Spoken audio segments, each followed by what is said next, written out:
Call the meeting to order. It is 7:03, Colchester Planning Commission, January 7th. All right, first agenda. Guess I go agenda, hang on. All right, agenda consideration reserved for changes to agenda items in order. Nothing's going to be changed. Comments and questions from a public not related to the agenda. We are good there. All right, so the initial discussion of items for potential inclusion in the future supplement 48. I'll let Kathy take over on that.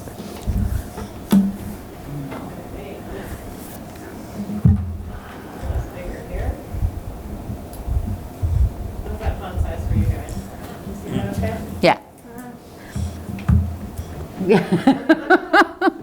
Turn it off? Yeah, we can get that off for you. Zach knows how to work it. I probably could do it, but I don't think about I it. see your paper. You're a Beats commercial. Is that good? Thank you. So, this is a continuation of where we were last time. I don't think we're starting anything new. So the same blue items are highlighted that were last time. Because Jackie, we talked enough about them and made enough changes. As I started to write them, it felt like there was enough to still talk about. I didn't add anything new in. So we're just going to get back to those pieces that we started. And some of them we were trying to do a little late last time. I think we, towards the tail end, started to get up. So I didn't have anything new in as far as the number of topics or what the topics are. But I wanted to put the list out there just so we have this list that we can work on.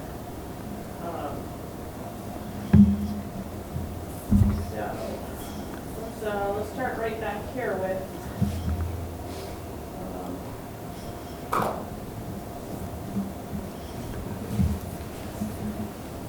where should it be? I'm sorry. Oh, it's because of this big. Okay, so this one. Just as a reminder, what you talked about, and just so you see here, the orange text that you see is text that's changed since the last time that we talked.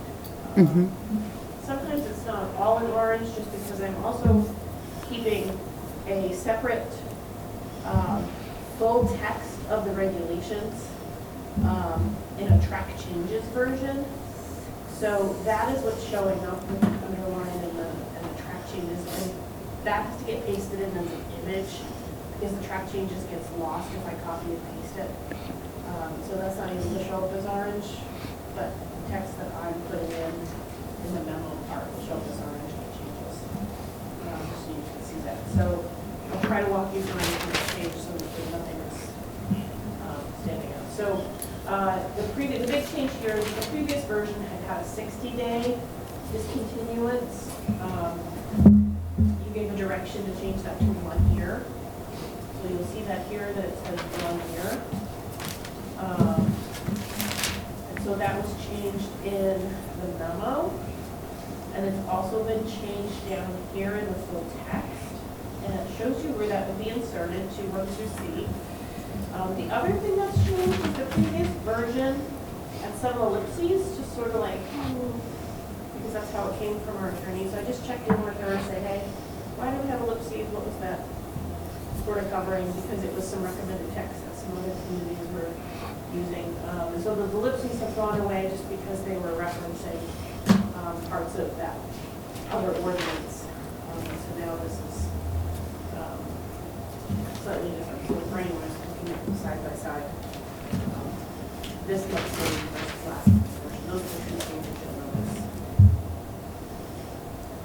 Any questions on that or thoughts or?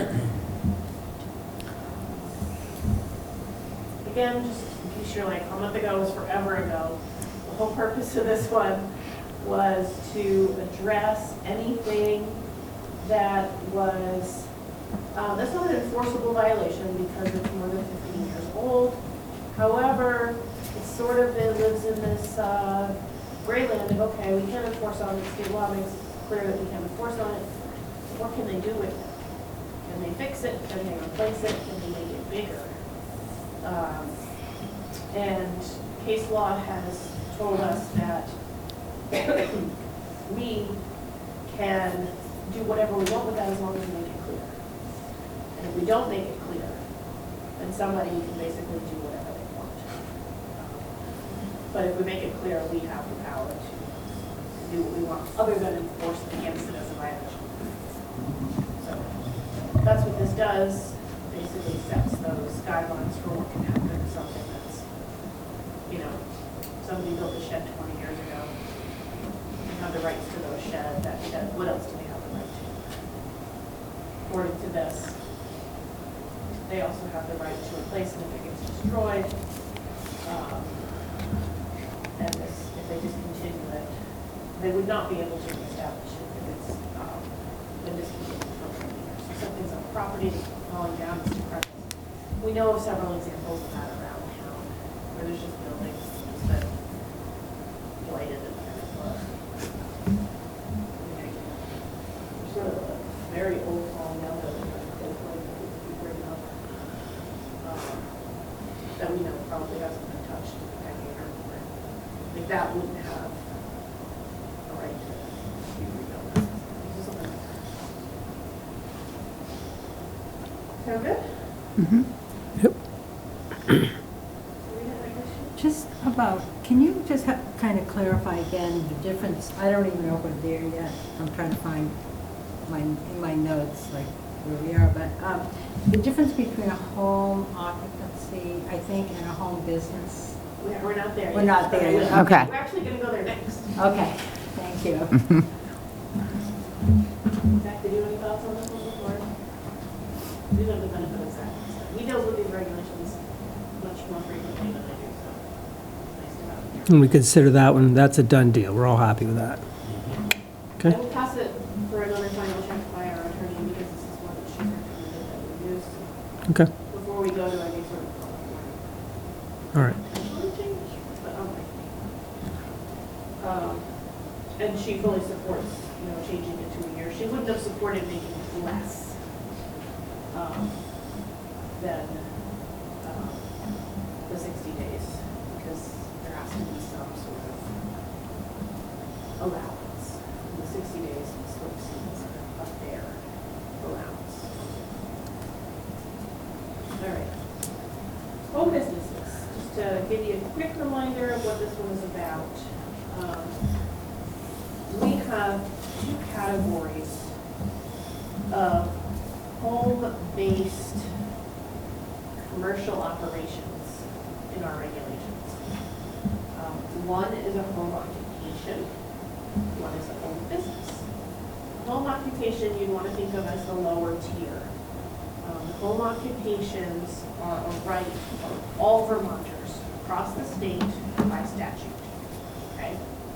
They're not unique to Colchester and our regulations are the same as they would be for anybody in the state. And home occupations are limited.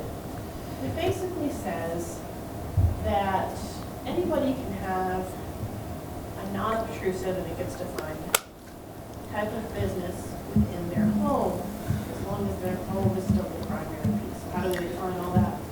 They say that it can't take up more than 25% of your home. This is all for home occupation. You can't have more than one employee who doesn't live in a house. That you can't really have any visibility of that business outside. So no storage of anything. 25% of your home, your employee. Like, those are the big things. Home occupations are fairly common. We probably get a couple applications every year. And they range everything from a home-based bakery, you know, people who bake cookies, it's a business for them. People who, well, one that we're starting to see more of are sort of, you know, cannabis related. Retail sales are not permitted in Colchester, but there are people who will grow and sell to other retailers, that's allowed, or manufacturers. Another home-based business might be somebody who, what did we see? We've permitted a piano instructor. I believe I saw a permit. I didn't permit it, but there was a permit that was issued in the department for an elevator inspector. I believe there's actually been quite a few for folks who, Personal services. well, yeah. Massage. People that transfer firearms, I guess. Oh, yeah. It's like, yeah, It it's, surprises me how frequent we get those. but that I think happens because they need to get a permit, a federal permit, and the federal agency likes to check in with us, so. Yeah, I mean, they're things that you might not really even know that these folks are doing. A hairdresser, somebody who just their own, they are the person who lives there, but they also have clients that might come to their home. That's pretty common. A yoga instructor maybe, or like a Pilates, some one-on-one type personal fitness. So that's like what a home occupation is. A home business is sort of a step above that is not mandated by state law, but that does allow you to do a little bit extra. In Colchester, what that means, and I don't know how common these are statewide, but in Colchester, what that means is that really two things, I think, and that's that you can have a couple extra employees, and that you can have this commercial vehicle, which we spent quite a bit of time talking about, thanks to Vlad's personal insight and experience and history. So that's really what a home business allows you to have. It's like the next step up. It's a little more, I don't use the word intense, I don't know if that's fair, but it's a little bit extra, right? And that's the next step. Now, home businesses, keep in mind, are not allowed in every district. And in some where they are allowed, and I think I have the chart in here. In some where they are allowed, actually all where they're allowed, almost all, they're conditional, not permitted. I think only one, that's the P here. So they're conditional. We discovered last time in talking that home businesses became a use, thanks to one of your planning commissioners. But it does allow for a little bit extra use. We don't see these very often. And in fact, Zach and I were talking about it. I'm pretty sure none of us have permitted one in our office.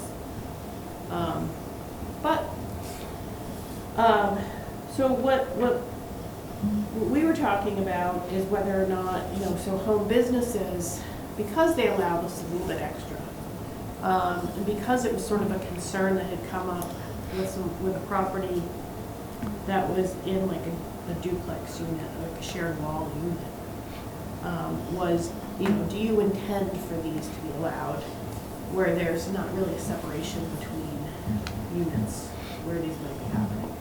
So you guys talked about this for a while last time.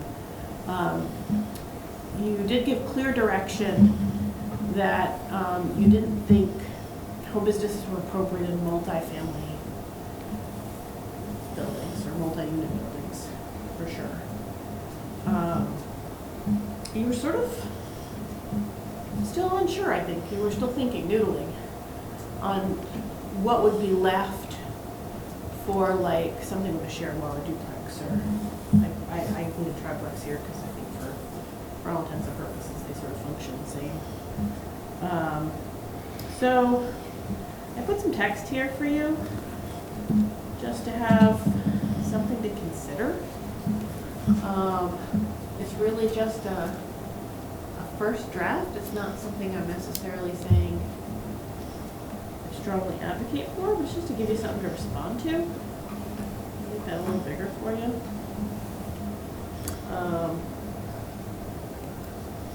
I was talking to Zach about this a little bit earlier too. I say in here that they could impose restrictions on outdoor storage of business materials.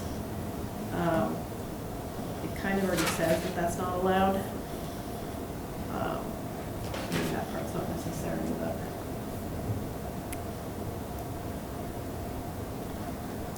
So you've never received a request for this before, you said? Not in my few years here. Okay. I guess my question would be,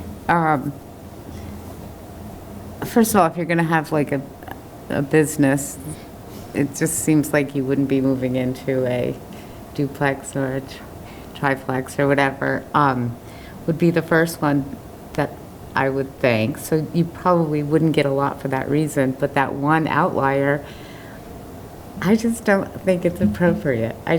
That's my opinion, that, I don't know, like if it becomes like a dog groomer. You've been reading those articles?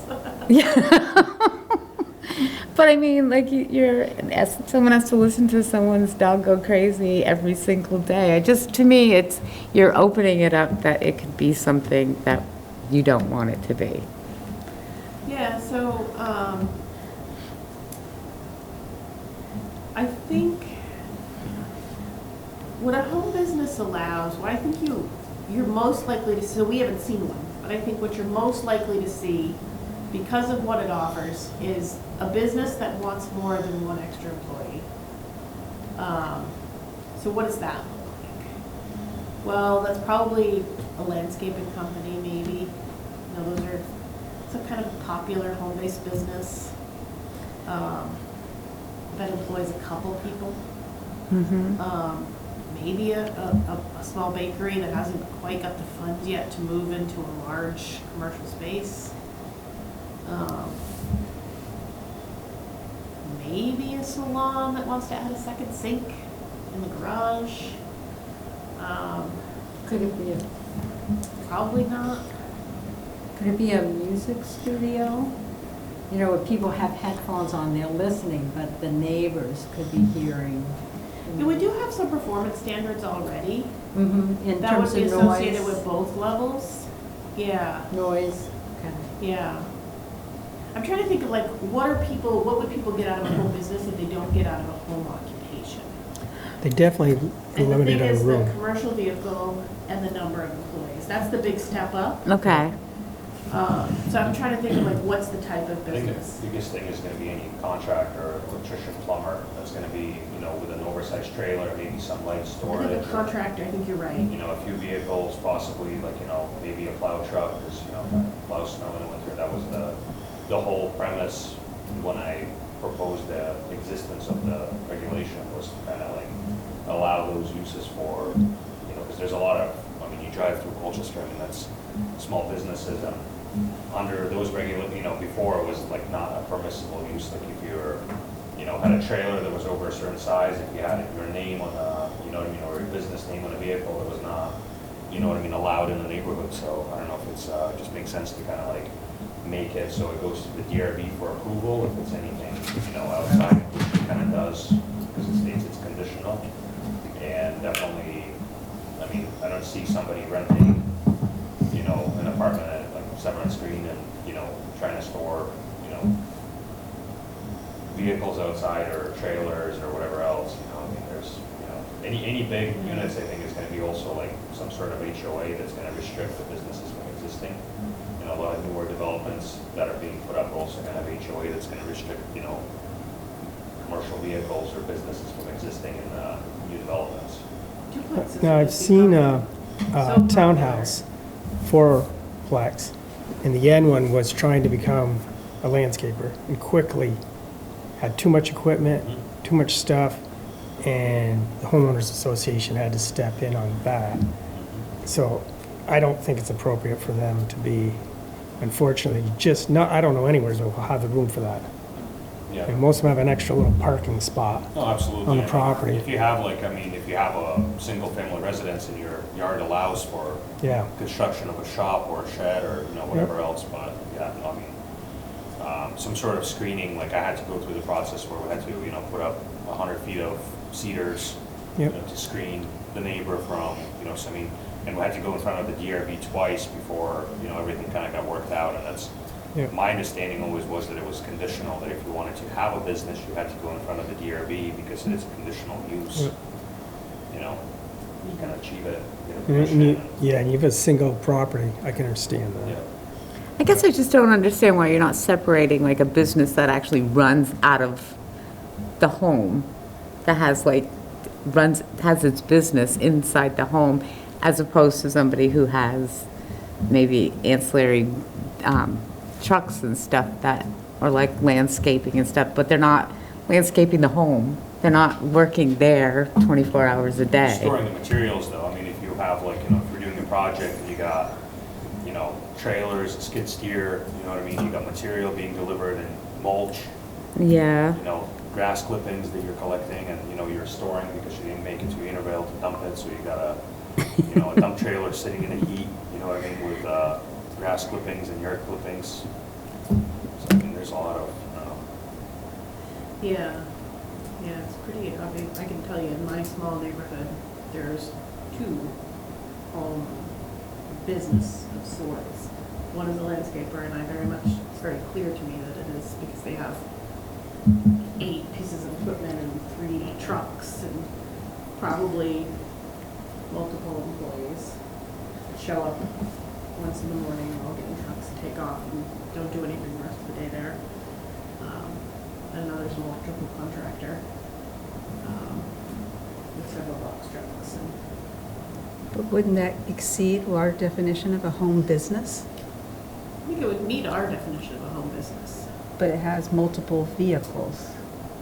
I mean, it sounds like it has a the lot vehicle of, has to be under a certain size, and I think there's a Yeah. limit on how many vehicles you can have. but all the equipment and stuff that, You can have a skid steer as an individual, so I mean legally. Yeah, that's sort of enforce it. equipment more than it is a vehicle. I don't know. Thankfully, I haven't been asked to adjudicate that in Colchester. I don't know if I would. So what am I hearing from you guys? Am I hearing that you want to limit it to the single unit? I'm not sure. So I'm I would hearing think- a lot of good thoughts. well, I'm one thing we did, I think in the last supplement, was that we had to make duplexes allowed on single-family lots. Yes. And then you may, going forward, all of a sudden have duplexes now on what was a single-family lot. So in that instance, I can see a home business maybe being in a duplex. But I wouldn't see it beyond that. But you're going to have single lots with maybe duplexes on it. So are you suggesting maybe this language, but change it to single or duplex? Yeah, I take the triplex out. And how do you guys feel about the rest of it? The only other thing I could think of, you brought up, Assuming you're, I'm making a broad assumption here. You could, Even the duplex, though, a good example is Lamarty's and Brigani's. They've got just a row of duplexes around that thing, with no parking, they've 10 feet from each other. They're what's just this? across the street from you. The Brighani, like wildlife loop and, is that what you mean? Yeah, but that's more of an association, for 10 years. okay? And then Brigani's is probably already done. So if you would buy a duplex there, you all of a sudden decide you want to start your business, and you start slamming up on. So you're saying they don't have it? I don't think, I'm, 10 once you years. start sharing a wall, I start getting, Can you add some sort of language to make it like definitive that it has to be, that it's a conditional use and it has to be presented to? Well, they're conditional uses anyway, so that doesn't change. And So, so if it's conditional use, do they have to go before the DRB? Yes, Okay, so that's. the only district GD1.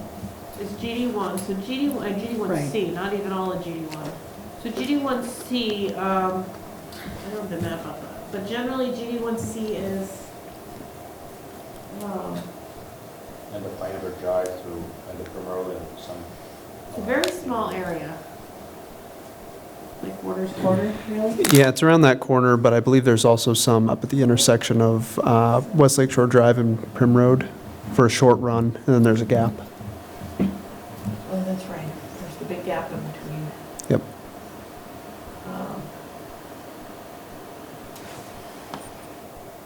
It's basically that stretch on Prim Road, though, where you have a lot of, like, automotive Yeah, type businesses. and it Yeah, reflects what's already there. Yeah. Landscapers, yeah. there's a lot of There's a lot of businesses business there. The other thing, you talked about noise being covered somewhere else. That there's other regulations to cover noise. What about odors? Yeah, I think that's in here. Let me go up. Those perms smell terrible. Especially when you're talking about the new cannabis Yeah. market. Yeah. Going to Essex, it's pretty rough. Well, it's conditional use, so conditional use has those standards built in, right? They do, okay. Good. Yeah, and under the home occupations, for anything that just falls under that, it does speak to the performance standards for noise, odor. Well, let me list them all. Dust, glare, hazardous material, heat, light, noise, odor, radiation, radio or television interference, smoke, vibration. Those are all of them. Yeah. So if you run a wood shop, for example, as your home occupation, you can't be out in your driveway with your bandsaw at midnight, carving or chainsaw, carving up your fancy bear totems that you want to sell the next day. Yeah. You'd be exceeding. But can you do that during the day? Yeah, probably. Noise is a hard one. Yeah, no, But- it's It is a hard one. the other question is, and I know this is like a opening up a business, but could neighbors, could part of the process be that neighbors have some input into it? So neighbors always have input. They We're do. always very careful. It's never a good idea to have a decision be dependent on whether a neighbor says yes or no. But that is why we always, a DRB application, if you don't know this already, good information for you to know is that any DRB application, written notices get sent in advance of a hearing to abutters. If you live next to anything that's going to come before the DRB, you will get a written notice of the agenda, what the proposal is, how to get information, etc. And then you're invited to the meeting. So if you have, to Rebecca's point, if you have a single-family unit with a business, they come in to see you, we want to put in another residency. Is the option going to be you can have the residency, but you're now going to have to get rid of your business? Or is the business there and now we're going to allow? I'm not sure I follow. So if you have, So your business, so you have a house, you're running your Okay. landscape business out of there for the last, yeah, whatever. But now, because of these new regs, I decide I want to make more income, so I'm going to build my addition to my house yeah, I didn't even think and about become a that part. duplex. Do I lose my, you say to them, well, yeah, you can do that, but you're going to have to move your business out. If we If just, you were to adopt this, yeah, probably not, because it would make you a non-conforming yeah, business immediately. But you wouldn't necessarily have to move it out. Yeah. But you wouldn't be able to expand it, you wouldn't be able to change it. If you abandoned it, you wouldn't be able to restart it. yeah. Um, So in other words, the state's still happy because we still allow, the whole thing's about housing, so we still allow the new residential unit to be put up. Okay. So I'm hearing some mixed thoughts about, so I think there's sort of two things to consider here. So home business, I think everybody has said, definitely not more than a duplex. I think I've heard that sort of loud.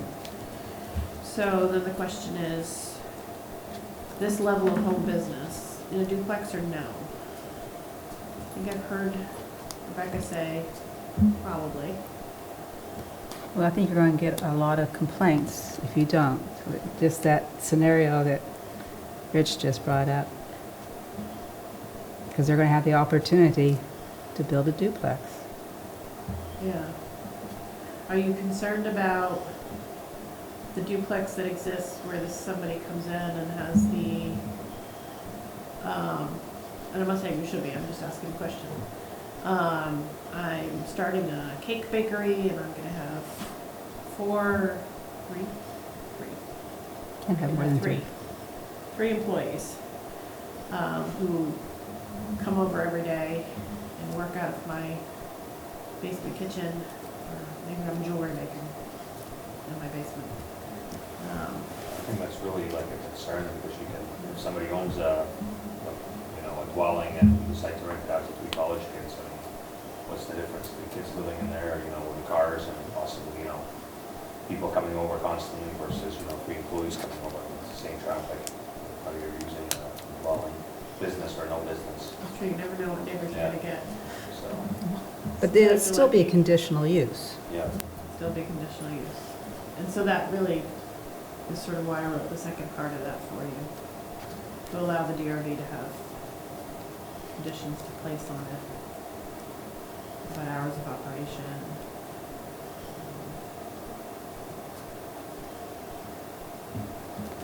Well, I'm on board with the Parking. no more than duplex, but I guess I could do a duplex, you're right, because You just you have a home business and you want to put in a duplex or addition, and we're going to allow it. Why wouldn't we do it for all duplexes? Right, to be consistent, Yeah. right?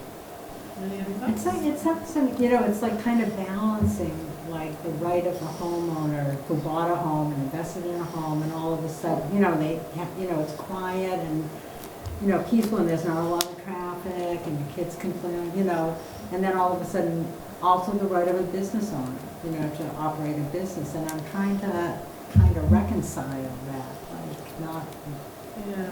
favors one over the other, but what is fair, or what is equitable?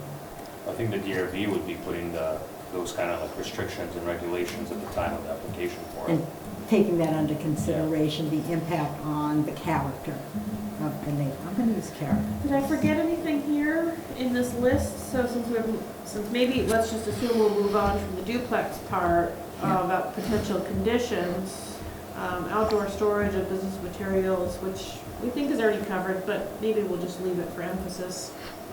Hours of operation, employee, customer, and visitor parking. Does that seem to cover potential adverse? Yeah, but you also put in there not limited to, so you're okay. Yeah. Am I missing anything else really obvious? Just traffic, is visitor parking, like if you had a cake business and people were constantly coming over. Signage? Signage thankfully is covered under a different part of the ordinance. You're only allowed a small, like realtor-size sign, basically. Which you also get with a home occupation. It's like a 2x2 or 2x something small, basically like a for sale sign. So if you took out duplex and triplex out of this, Yeah. this is what you're saying would be regulations for a home business for somebody who has a single dwelling in the town of Colchester. It just seems to me that if somebody did move into a duplex, and let's say their brother-in-law is living on the other side and they want to do a business, that would be a variance, right? Or if you took that out of there, the duplex part of it. And when you said about like doing the duplexes, it almost makes it seem like we should probably get a little more control over it than less control. I don't know. I'm with Sarita It's a that- potential headache for planning and zoning. Isn't it the DMV? The DRB, yeah. So Right, the DRB. So it's just them. The DRB is under planning and zoning. we'll figure Yeah. it out. I think either way, this size business is gonna go to the DRB. They're gonna have the criteria.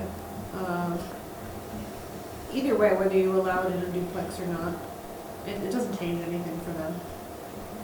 It might just be that they have somebody else that comes to speak to it, sort of, if you have a duplex, this application comes in, we would obviously notify people in the same building. Hey, your neighbor wants to have an electrical contractor business. The reason they're coming is because they want to multiple employees or something. The electrical contractor's probably not going to be storing a ton outside. But it gives them the opportunity to come and ask the questions, like, hey, what does this mean? You're going to have 2 employees. Are they going to be parking in this driveway every day? If they're not, are they parking on the road? If they're parking on the road, are they blocking my mailbox? I don't know. All the things that people ask. They get their answers, and hopefully DRB says, hey, try to plan for not having them park in front of these people's mailboxes. Or lock the basketball hoop that the kids play at or something.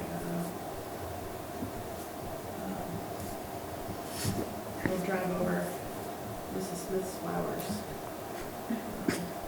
I feel okay with the DRB, the conditional use, and that neighbors can come and ask questions. I feel like that covers it a little bit for me. I mean, and more realistically, if it is a landscaper business, in the middle of the summer, these guys often trying to take advantage of their daylight hours, they might be starting at 6 o'clock. DRB might say, hey, no, we don't want your truck showing up in the driveway until before 7. That's a condition we can impose. This person next door might be like, I don't want to be hearing all of the trucks getting loaded with the lawn equipment at 6 a.m. Because once you put the gates down, it's just really noisy as you're loading up all of the leaf blowers and whatever else. So that's a good thing about conditional use. It does give the opportunity to say, these are things we want you to do. They might not say that for a single unit because you have a little bit more separation, even in a closer neighborhood. Mhm. You have a little bit more separation. Your neighbors aren't as affected because you're on that shared wall.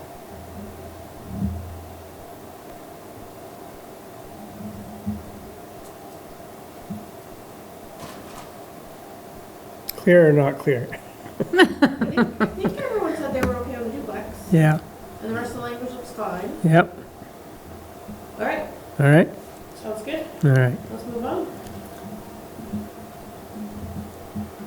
All right. Can I ask one question? What enforcement do you have if someone has started a home business and they didn't go through the DRB? Do you shut them down? Yeah, we would try to work nicely with people first. Okay. Because some people just don't know. So we try to get information too, because sometimes they don't really think of it as a business. But, it's not uncommon. We do hear about people like, not that long ago we were dealing with somebody doing like some small engine repair in a neighborhood. There's a couple different uses at once. There was a couple things going on over there. And they had a really contentious relationship with their neighbor. Really contentious. We have the photo proof of that one. A lot of photos. Huh? A lot of photos. A lot of photos of particular fingers. So,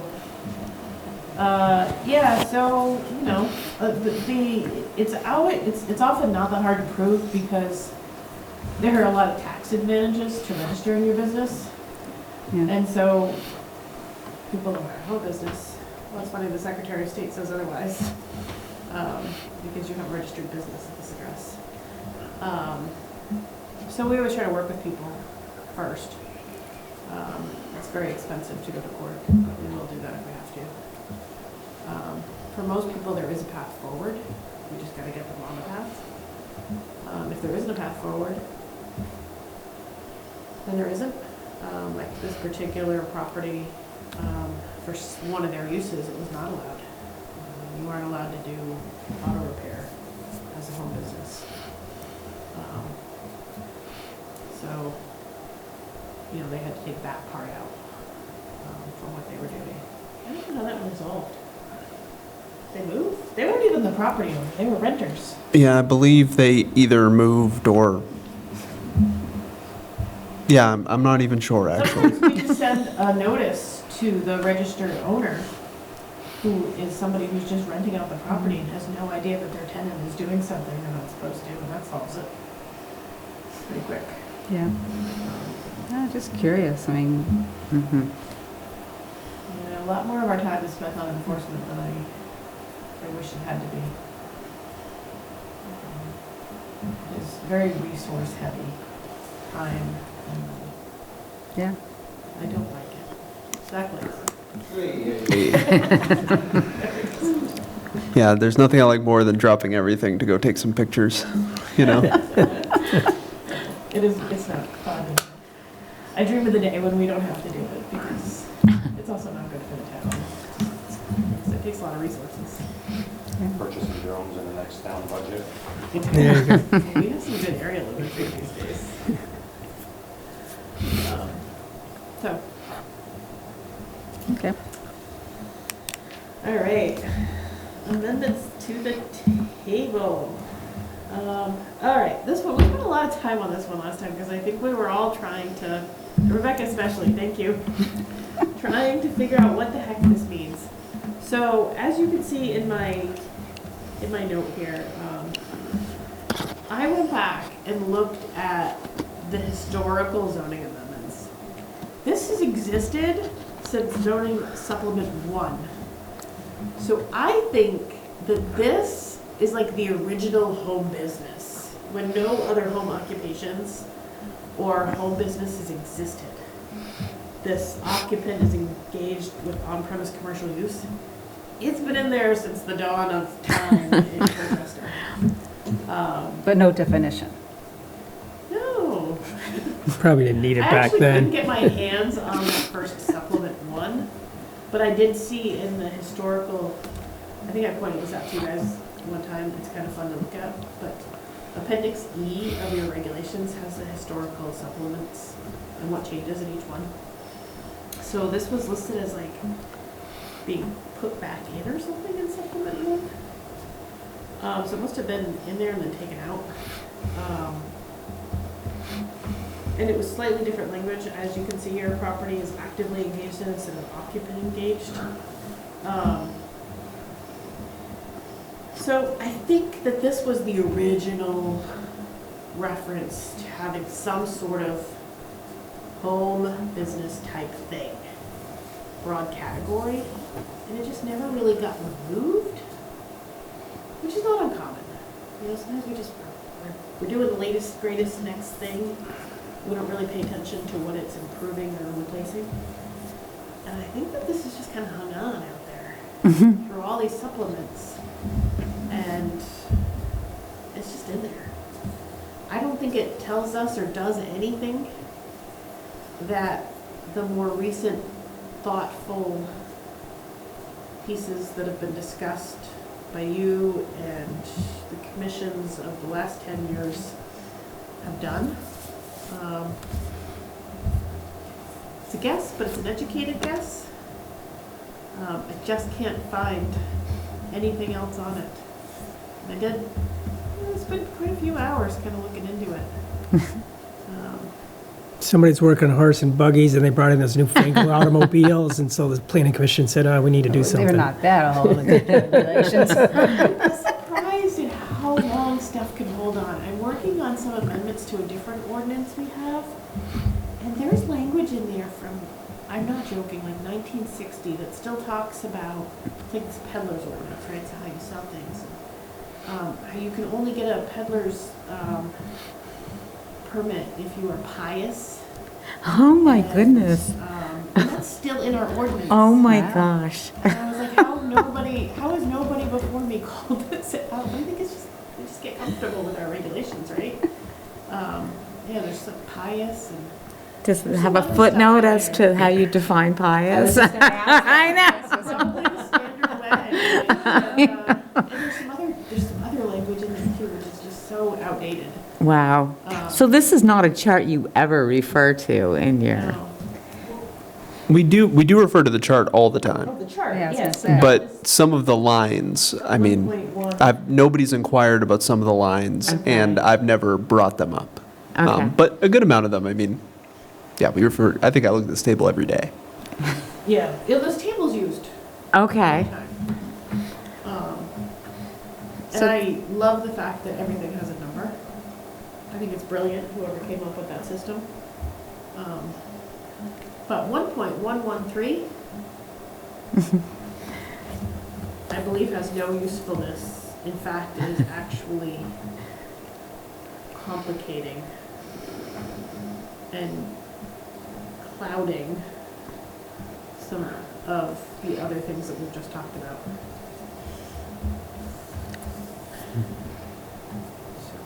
I would recommend that you strike it entirely. I'm on board with that. Okay, so the home occupation and the home business, Would not need to, Just right, 1.113, would take yeah. over this because this could have been either way. yeah, and home, I do have this above. Home businesses are found in 1.72. Home businesses, home occupations, 1.71. Those are general categories. This use here is listed under residential, 1.1. They all get nested with these numbers. You notice, it's all, Yeah. those are in the same table. This is just higher up in the table.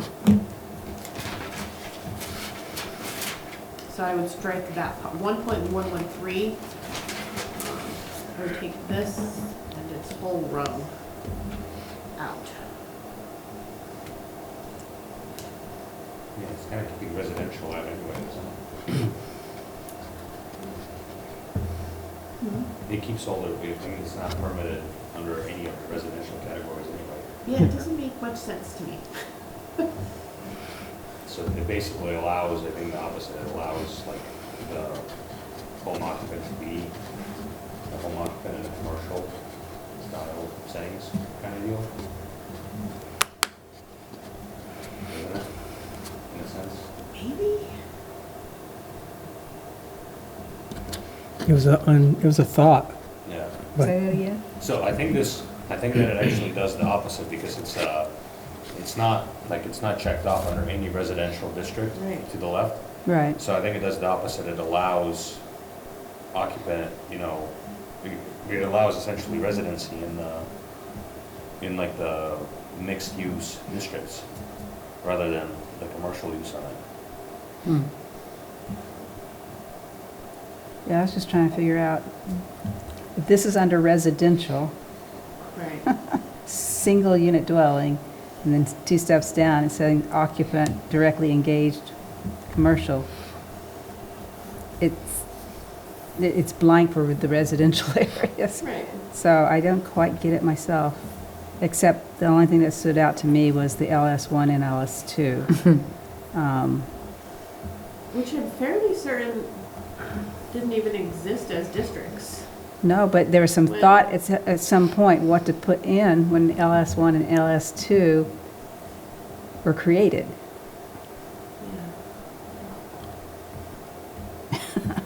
I think it was exactly what we've been talking about. I think it was put under there because of the home occupation and the home business thing. And I don't think anybody looked at it close enough. So I was around for that. And I think that was one of those deals where we just went boom, boom, boom, boom. Yeah, that fits in here, boom, boom. Yep, you're right. I think this was more like you have more of a commercial presence Yeah. and you have an occupancy in the same building. It's beyond a home business. Right. But if you're beyond the home business, then aren't you in mixed use, commercial mixed use? Yep. Right? Yeah, it's. Yeah, and you see we're in LS1 and LS2. Commercial district, for example. Residential is not an allowed use in the commercial district. But the P It's is a- there. Yeah, So I don't know what that means. And there's no standards that are associated with it. So if somebody were to come in and say, I own a gas station in the commercial district, and I want a residential dwelling unit because I am an occupant directly engaged with my on-premise commercial use, I get one. My jaw's gonna drop, my eyes are gonna get big, and I'm gonna say, I don't know. I know, Well- this is why it goes back to me, the LS1 and LS2, is that, Dick Maz's is an example, in that they have a grocery store. But They have residential's allowed in those districts. Yeah. See, Right. what I was showing But is, it's also commercial, so I don't Yeah. know. and that's why LS1 is conditional and LS2 is Right. permitted. Because when we were looking at it, we were thinking, well, we have commercial on this side, and this talks about commercial over here. I guarantee that's why that ended up there. There was no discussion on the actual meaning of that line. I guarantee there was no discussion on that line. It was just looked at as this side we want commercial, this side we only want residential, and that's it. But you also, the side that you allowed commercial, you wanted to allow some Flexibility, flexibility of Yeah. having right? an occupant residential unit with it. But if that were the case, then it's now going to be a mixed use. Is that going to be, if we take this out, is that going to be allowed in? Yes, Yep, Okay. yep. yes. It's going to be over and beyond a home business, is where I'm going with it. Yeah, so mixed use is allowed in LS2. LS1, I think, is just residential, Yeah, this Mostly. one's the lakeside. the lakeside. Yeah. But like commercial, so commercial's like, So you're saying commercial is not allowed in the last one? no, the district, sorry, the COM, that commercial district. Yep. Where P is listed. So the commercial district right now does not allow residential housing at all. But somehow it allows this. So if somebody came to me and said, I want this, Yeah. As long as you live there, I guess.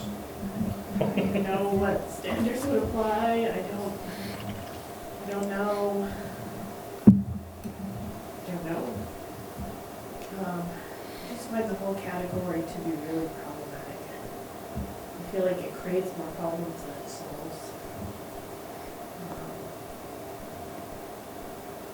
So you're looking just to take out, 1.11. yeah, Altogether, take the whole line out. yep, I agree. I think all of the others, like GD4C, GD4, those are mixed use districts. Residential's already allowed in them. So you can already have a mixed use.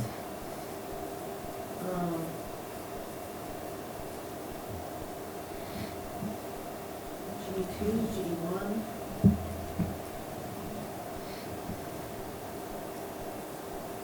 What's GD2? GD2, one area that I know for sure is like exit 17. GD2 or GD4? Well, They both up GD2. there? Nope. GD2 is just the fort in the area along Route 15 in Colchester. So definitely makes use there, residential and commercial. But mixed. Yeah, but that's the only place that kind of said conditional. Yeah, It's more And I don't know residential. why that would be listed as I know. That's older than the initial regulations, the fort. I don't know why that one of all of those would be listed as commercial or conditional. I think, I want to say that the purpose statement for that district is really focused on multi-unit residential. I know that recently there was an approval for a single unit dwelling through conditional use in the fort. But, you know, I think that area is very much multi-unit in nature out that way. So you think it's because it would create a single unit? Yeah. Interesting.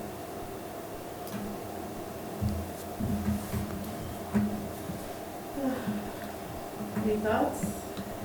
I agree, it's confusing. Someone who has a home business, they could look at this and say, well, wait a minute, it's permitted.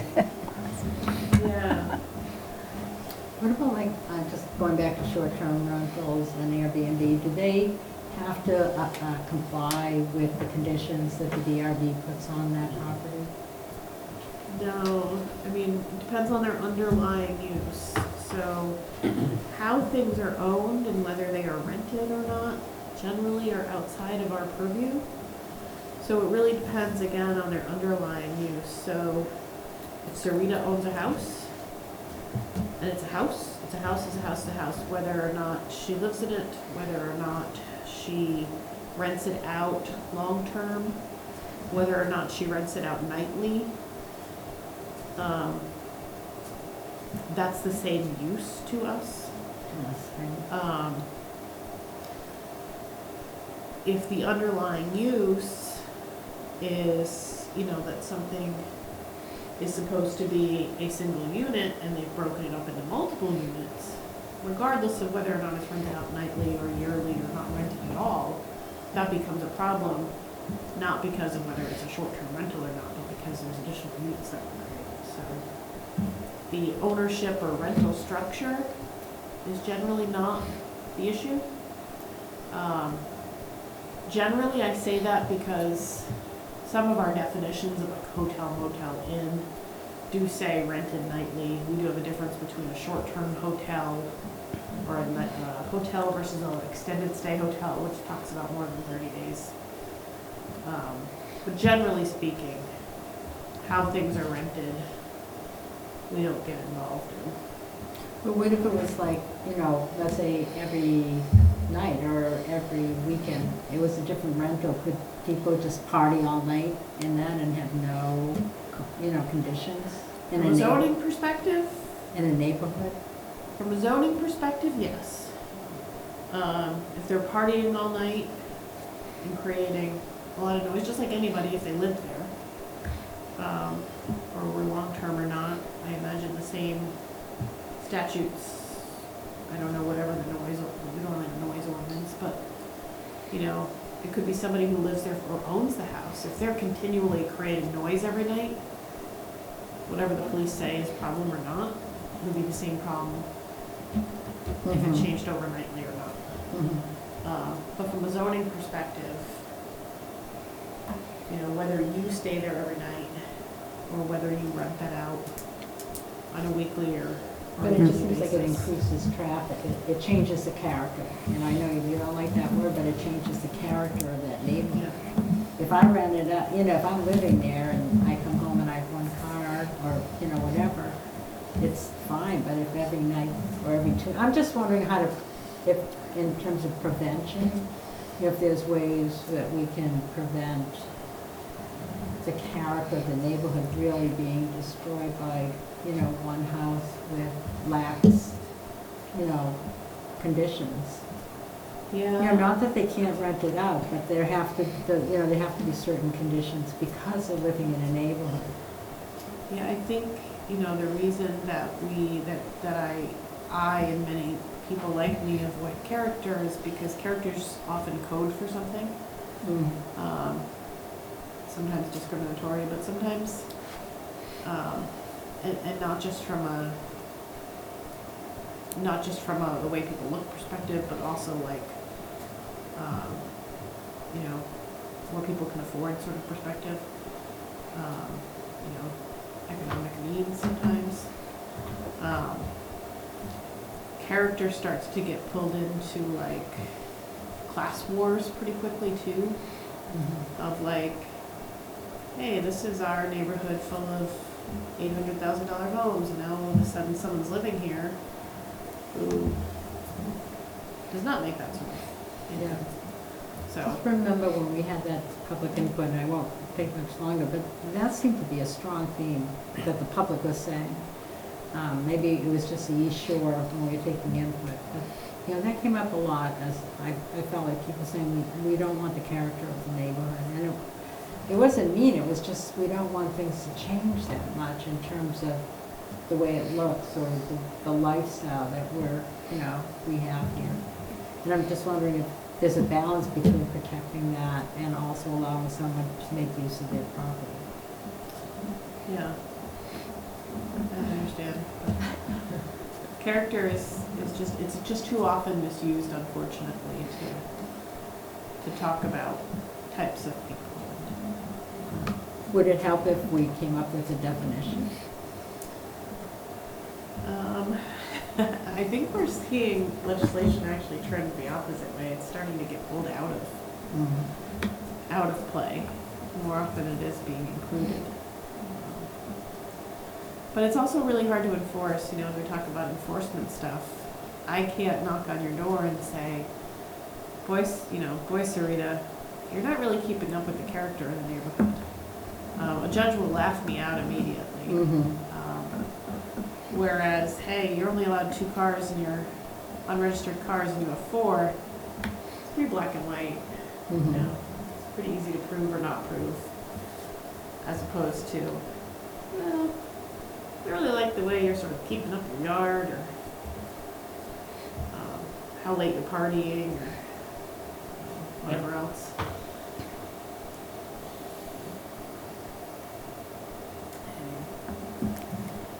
Good? Yep. All All right. right, I'm gonna move on. So I think we're gonna go ahead and get rid of that. Footprint. Actually, I don't think we changed Here's another definition. footprint. I was Actually, I don't looking think we for- changed footprint. Hang on. I was like, what is a footprint? What is a buffer? What is- No, we didn't change footprint since last time. You guys liked it. I Yep. think we Give me did, the thumbs up. yeah. Yep. So go ahead, Kathy. Go ahead, Kathy. Any second guesses, Yep, questioning? no, I just brought the thing that if it goes to the foundation and you have an overhang, really, what is the footprint? Really? Do you want to change something? We I can do don't know it. how this. I'm not rushing. I don't know Oh, how it to was change the it. raised ranch. Yeah, the raised The ranch dilemma, yeah. that sticks out 2 or 3 feet beyond the foundation wall. You got them all over the place. What really is the building footprint? That was a good one, actually. They are I everywhere. think it's still gonna be defined as the first floor square footage. Yes, but that's where the overhang is. Yeah. Was I supposed to change so- that last time? I think it was a discussion. I don't It was a think we changed. discussion. I don't know whether We didn't come up be with it. changed. But maybe it's the outside of the exterior wall or something. It's, doesn't cover everything here. That's, Area encompassed by structures, outer foundation wall, ground level. it's not, it's not an appendix or whatever. Oh, we did talk about this. Sorry, this wasn't in the minutes, so it didn't jog my memory. But we didn't have a solution. No, we No, didn't. don't have a solution, but I thought you were gonna kind of look at it and see that it is an issue. We should ask an architect. Can't you do it as like, if the outline of the foundation wall, but you can also do like, or square footage of the first floor finished space, whichever is greater or something like that? Yeah, but the footprint would always, usually is the outside outline of the building. Yes. Square footage, usually people go from the inside, so that it would have to be So did further we- defined. Did we identify, so I know we talked about the raised ranch problem. Was there another problem, or was that the big one? Well, I have a little bit of my house that overhangs, like I have a bay window, it's not, I have a contemporary, so it's hard to explain, but let's just say it's a bay window, but it's square footage, it's not really a window, it's a square footage of my house. And the foundation wall is, let's say the bay window goes out on 3 sides, and the wall beneath it goes straight. We brought a whiteboard today, because we knew we'd be drawing. It's part of my house. Right? Yeah, Can so we does, just my- say I have the it's the same thing. foundation? It's like, my bay But window it's sticks up not.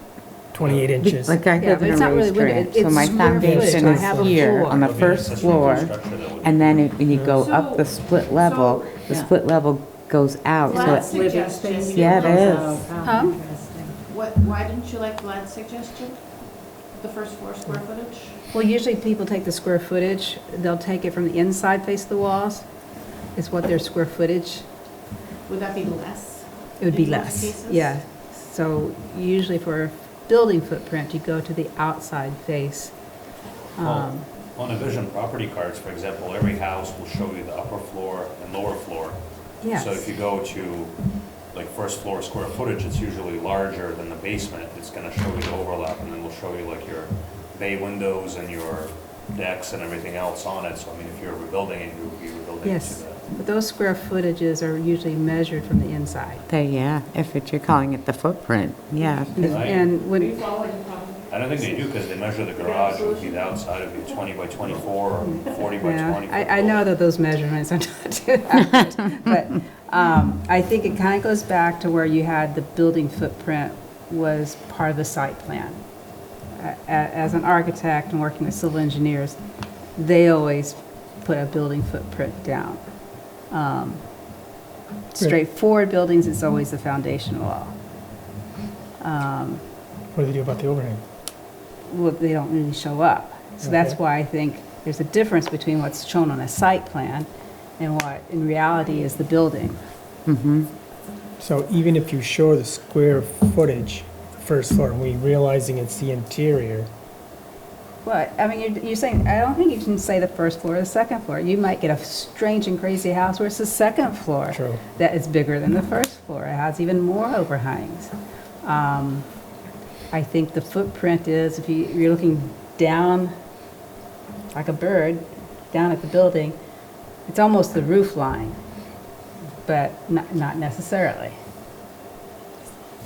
Maybe it's the largest, I don't know. It's a difficult one to pin down.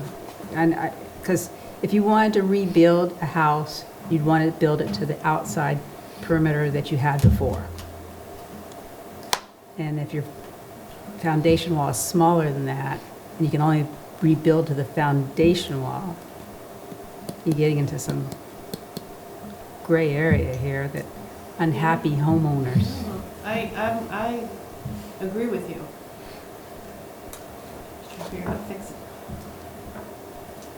But I do worry that if we take the extreme opposite measure and go with like a second floor, we do have a lot of, especially in the Lake Shore district, or anything near the Lake Shore, people have been creeping, you know, on their second floor. They had this deck that became a covered deck that became a three-season porch that became you know. Yeah, but we kind of covered the Shore District already, right? This definition will apply Yeah, across the board. So, and it's really the only place that's gonna matter. I mean, in that, the floodplain, setbacks. setbacks. But otherwise, most people don't really care what their footprint was, you know, unless anybody who's trying to recreate it is trying to do so because what they had before is grandfathered in some way, which is probably in the Lake Shore Yeah. or floodplain.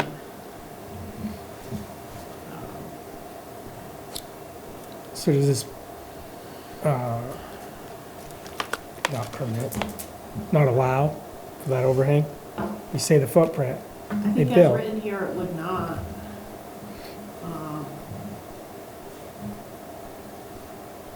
But someone that has an existing building in the Shoreland District, let's say they have a raised ranch and it overhangs 3 feet, they should be able to maintain that if they have to do any kind Yeah. of building. Because I think you're really talking about like the bulk of their living space, which to Yes. me is different than, you know, sometimes you have this sort of, especially at the lake, when you have a lot of, you have that foundation wall space, which sort of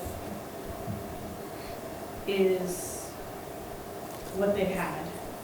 But a lot of that growth that they've created over the years, oftentimes unpermitted, creep Yep. happens at that upper level.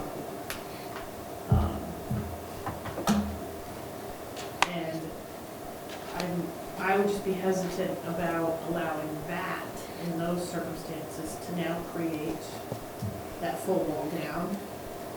You know what I mean? We see a lot of those lakeside ones are almost like cantilevered because they've had so much incremental growth with that deck that became something else. that Yeah. became something And else. Which to me is very different than, this was all my living space to start with. It's still my living space. Just happens to go outside of my foundation wall. But it's always been my living space.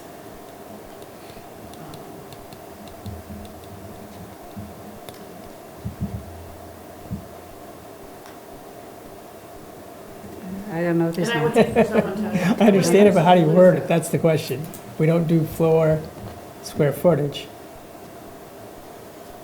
How do we do that? I mean, if you go by the floor square footage, I mean, you're losing 3.5 inches on, Right. you know, on the wall, in theory, so you're not gonna lose more than a foot, even if you were to lose anything, because of the thickness of the wall, you know what I mean? And I'm pretty sure it's like if the house on the property card is measured, it's measured to the exterior. I know, but they dimensions of the round things structure. off. I mean, But on a raised ranch. if you ever took that and measured it yourself, Yeah, but on a it'd be raised way ranch, on a raised ranch, it would show The you. width of the wall. Huh? Yeah. On a raised ranch, you're losing far more than the width of the wall. Yeah, but it would show it on the vision property card, which is on the tax Right. record anyway, so if you're worried about getting your 2-foot overhang, you can come in and show this, the house was measured, you know what I mean, this is the dimension of the house. Yeah, because you're probably talking at least 2 feet on a raised Yeah. ranch, right? 2 Yeah. feet, and it's all the way down the front of the house, so it's like 2 bedrooms too, and a living room. It's a significant amount Who of, came up with that design? Like, who I don't said, know, I It's could kill him everywhere. though. Let's make 5 million of these across I the know. US. And I'm still surprised when I see a new one being built. Yes. I live in one, I'm gonna Yeah, put. I do too. so I know. Oh, yeah. I have hated it, like the I do. design of it, since I moved into that place, like, I hate Worst mine. entryway ever. ever, Yeah, ever. I have Especially when you got little like your box. kids coming Yeah, in with yeah. 5 other kids, and they're all like trying to get their landing. boobs. I Yeah, know. exactly. It's always funny when you're going canvassing, it's the same sound, It is. Like you're knocking the door, a dog starts barking, you hear them coming down the stairs, you hear someone open the door, they're trying to keep the dog from going out the door in that little space. It's tiny, Every house in Colchester. and there's no good way to expand it. You should come up with that. That should be your thing. I'm gonna I have redo. thought of it for years. Have you? And I've only really seen one good solution, in that Could be a billionaire. I know. Everybody wants it. the properties are all different, and the garages are all in different locations, or there is no garage. Yeah. But one solution was to enter on the lower level and use what was the entrance as a stairwell. Oh, But not every piece of property can I know. do that. I know. Oh, the perils of the So we're split. either we're eliminating the whole thing, so we don't have to worry about it anymore. No cantilever. We're straight up now the colonial. Well, Okay, well, I'll continue to give that some thought. So you I could even further think, I've always had in my mind designing a house on a hillside where it's just kind of a little small shaft, and then it's all cantilevered Ooh. out. I want my full house, not my little tower. You won't have to knock it down and rebuild, see you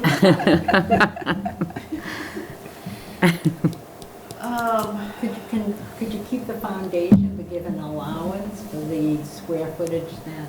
Well, I think that's what we're talking about, but we're trying to make sure we're not giving allowances for we're all of the extras, which everybody Right, gets. no, can't do that. Because they'll definitely take advantage of that in the shoreline, and that defeats the whole Because- purpose. Yeah, and we've just seen so much of that. Yeah. And especially along the shoreline, the backside of those properties, we don't get out to them. Some of them are owned for so long. Is there a raised ranch along the shoreline that No. we're talking about as an example? Not that I know of. Well, the question is, there isn't any properties that do have an overhang that's actual living space? Not a deck, yeah. They probably are living space now, but they probably were not. Because what has happened is, So under what we have That creek. now, that creek, let's say they did enclose a deck or something yeah. years ago, if they had to rebuild, are they allowed to build out to that square footage that they had? Probably not, because it probably sits very cantilevered. It Okay. does not go all the way down to the foundation wall. Because it was deck, right? Right. But, then you get into this area where you argue what was there originally, what wasn't. Yeah, I mean, it could be tough. that's very tough. I mean, a lot of those little places were, foundation and a little square cabin put on top of it. But it's Yeah. not always the You case. know, the only hope I have is that the raised ranches that would get caught up in this are almost non-existent. Because the ones that are looking to capture that protection probably don't need it. He wouldn't rebuild Can't say raised for ranch sure. either. I know, but so why, are you saying define footprint for areas outside the shoreland district? Yeah, so for example, we had something in the floodplain, Okay, which was not in the shoreland. And so footprint is referenced in floodplain. Footprint is referenced in non-conforming structures. It's referenced in a couple other things. The problem is someone says, I want to do X, Y, and Z. What does the footprint mean? We say, well, we don't have a definition. Except in the shoreline.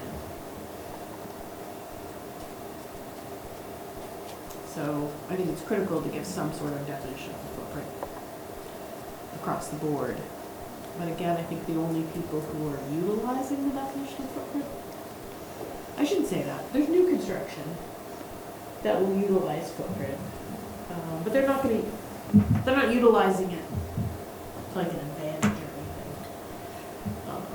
They will show the footprint on site plan or something, but they're not looking to get any Right. special but that protections. footprint, let's go back to the raised ranch, that footprint is going to the outside perimeter of the building, not necessarily the outline of the foundation wall. And this definition would change that. Yeah, I mean, we could very specifically say, or in the case of split levels, Well, I don't think you should get that specific. I mean, yeah, you could have a different house as a cantilever. But if you're changing that, and to the point, then if you have an eave on your house, somebody can say, well, my eaves were 6 feet out, so I want my house to be now to the size of the eaves, because, you know Yeah, but what I mean? that's not a structure.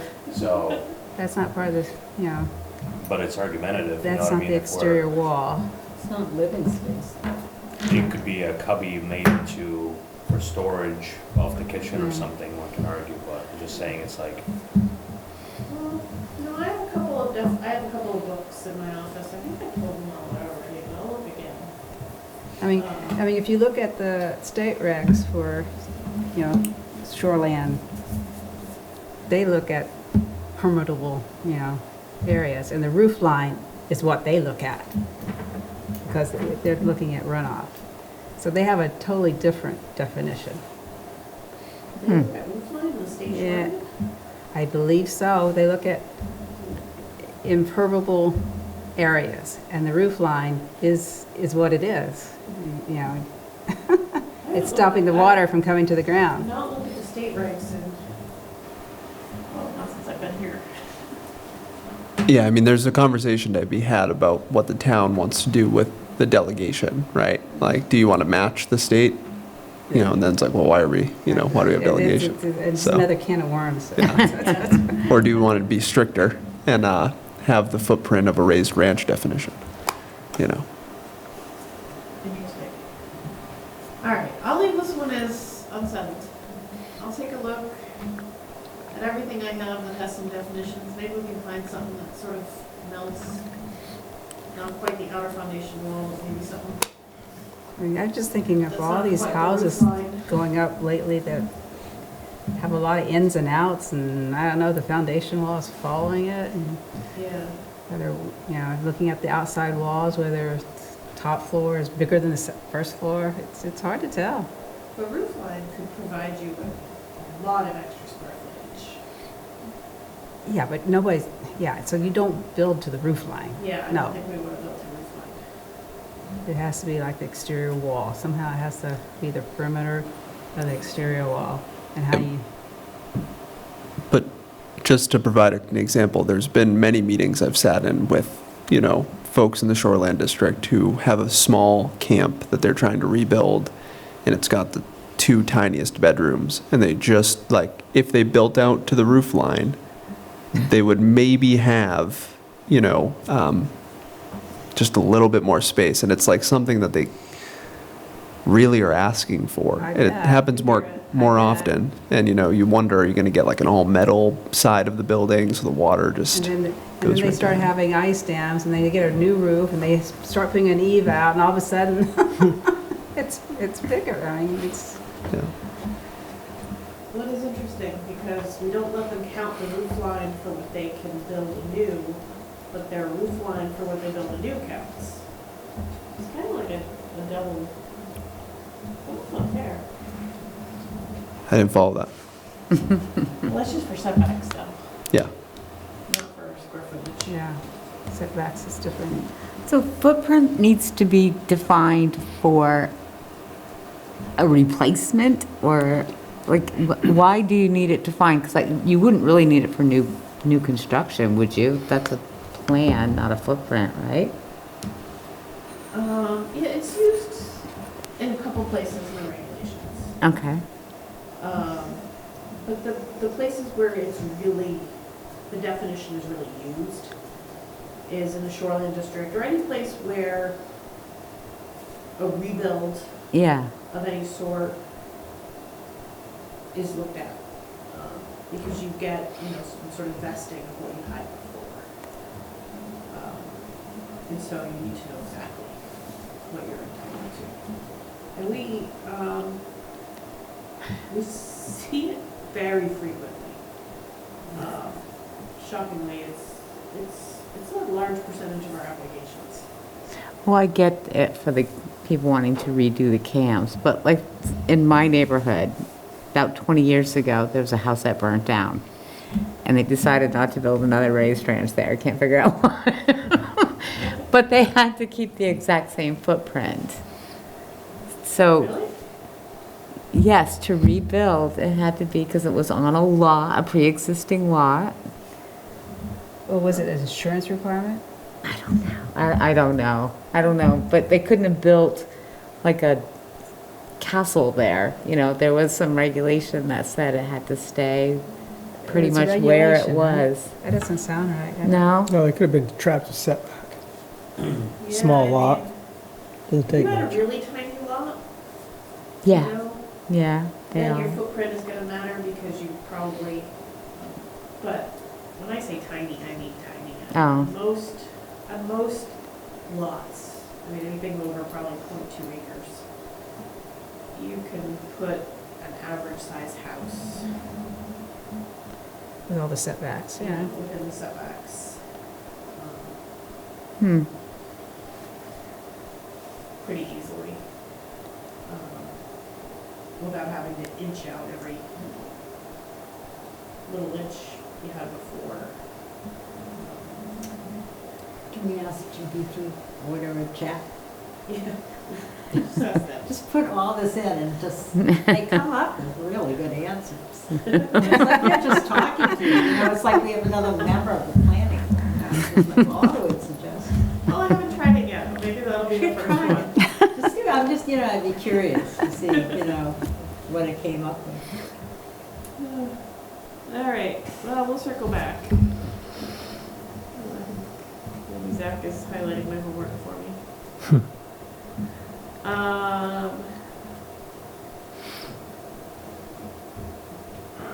So just making it clear here about new finished space.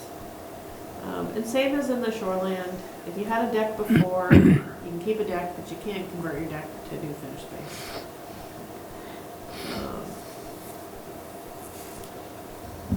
All right, PUD setback waivers. Sarita, I know you called today, you had some questions about that, so we'll talk through this. I know we started to get all tired the last time we got here. We're a little bit earlier on it today, so let's go through this. And I actually even made a change to this after I put this in the packet. Okay, so PUDs, super quick. You can utilize a PUD if you have more than 1.5 acres. You should know that because part of the request that I made is that we fix that because the old standard was 3 acres and it's sort of lingering in some parts of the regs. So one of the updates will be to fix that. PUDs sort of started out as sort of a residential tool. And so a lot of the PUD stuff that you see in here really references residential style PUDs, including their buffers. The idea of a PUD should be a give and take. You get additional flexibility. In exchange, you're supposed to provide something beyond a standard subdivision. What that something is can vary depending on sort of the size of what you're offering. A very small one isn't going to offer much. Maybe it's a small rec amenity like a path. So you try to proportion that to what's happening. If it's a very large one, like the Severance Quarters project, we're going to want to see a lot of amenities that come out of that, and we did. So, what are we talking about here? So, in a PUD, which was the drawing we looked at last time, you have the original lot you start with. And so when I talk about an external setback, I'm talking about the original lot, the outside lines. Now, in a PUD, the board has the ability to grant a request to reduce internal setbacks. So in a standard subdivision, if somebody comes in and just wants to cut up their lots, all setbacks have to be met. In a PUD, if someone says, I want to create these small lots, and I'll even show you like Wildlife Loop or Anna's Way or whatever that is over there. Internal to that, those setbacks are smaller than they might be in a standard subdivision. The distances between the two lots and the structures are smaller. And that's the internal setback. That's internal. Internal. Yeah, and so that's sort of what's demonstrated Yeah. here. Yeah. Side to side, and even front. Back to back. That's what I was wondering. Yeah, Back to the roadway. Mm-hmm. So that's something that you can have waived in a PUD. And we actually like it because it's more efficient use of the land. Mm-hmm. You have these really long driveways, you're setting houses way back, you're just kind of wasting all that land in the front. Okay? So this gets these generally a little bit tighter and closer and is using that land a little bit more efficiently. But the board, under the current regulations, doesn't have any ability to waive those external setbacks. So the original lot that you were starting with, that's when I talk about external setbacks, I'm talking about the outside. The original, we call it parent parcel. And it's defined by the road? It's defined, no, sometimes it's not a road.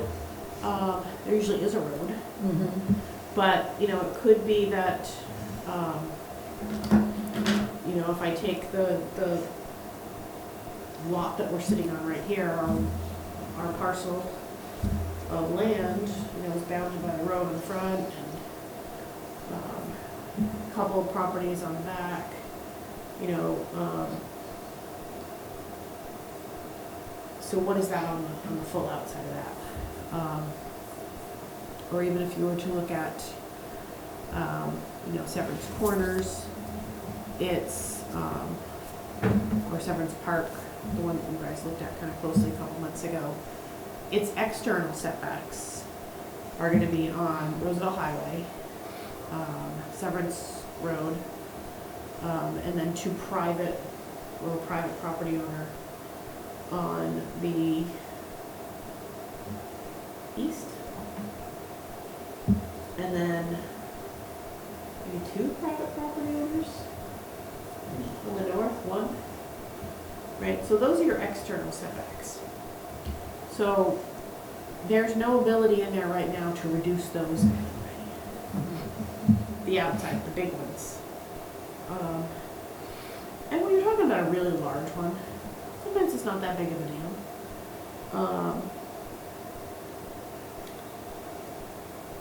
But sometimes, especially when you're talking about where they sit at a roadway, we have applicants that say, can I reduce this setback to the road? And and we don't have that, the board does not have that ability. So, go up the road here, the one that's under construction, Blakely Meadows. The units, as you see them pop up, they're pretty close together. Most of them are duplexes or whatever, but even those structures themselves are pretty close together. So that's reduced internal setbacks. But their setback from Blakely Road has not been reduced, right? So that structure, the back of it, has to be so far from the road. Now, I don't think maybe it's a bad example, because I don't think they wanted a setback. They ended up using that space as a low point for stormwater, so, I mean, there's a lot of infrastructure that you maybe don't see over there that's supporting it. So there's some creativity in design, but, you know, could they have gotten some houses out there, put the stormwater in a slightly different place? Maybe, if they Pretend could. for a moment that they said, we really want these houses that you're all looking at the back of every time you drive by. We want them to sort of not have a fence. We want them to sort of sit cute-like, right up on the sidewalk on Blakely Road with some front porches facing Blakely Road. They wouldn't have been able to do that. I'm not saying they asked for it, but I'm saying if they wanted to. Much like the rest of the houses do. If you go along Blakely Road, almost all those houses have the same setback, which is less than what's required today. Those houses would not have been able to do that. So just keeping that in mind. So what's proposed here is to allow the board to reduce those external setbacks in a PUD.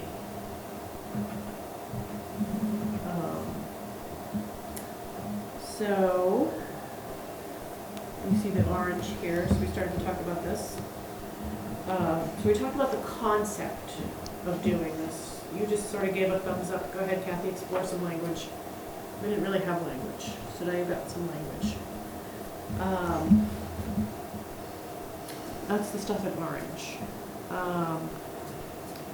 For residential PUDs, DRB may at its discretion reduce a side or rear setback up to a distance equal to 50% of the rear side setback, but in no event less than 10 feet.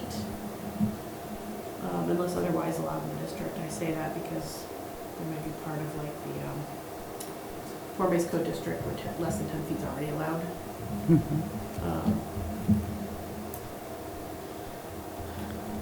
So this would allow them to reduce that.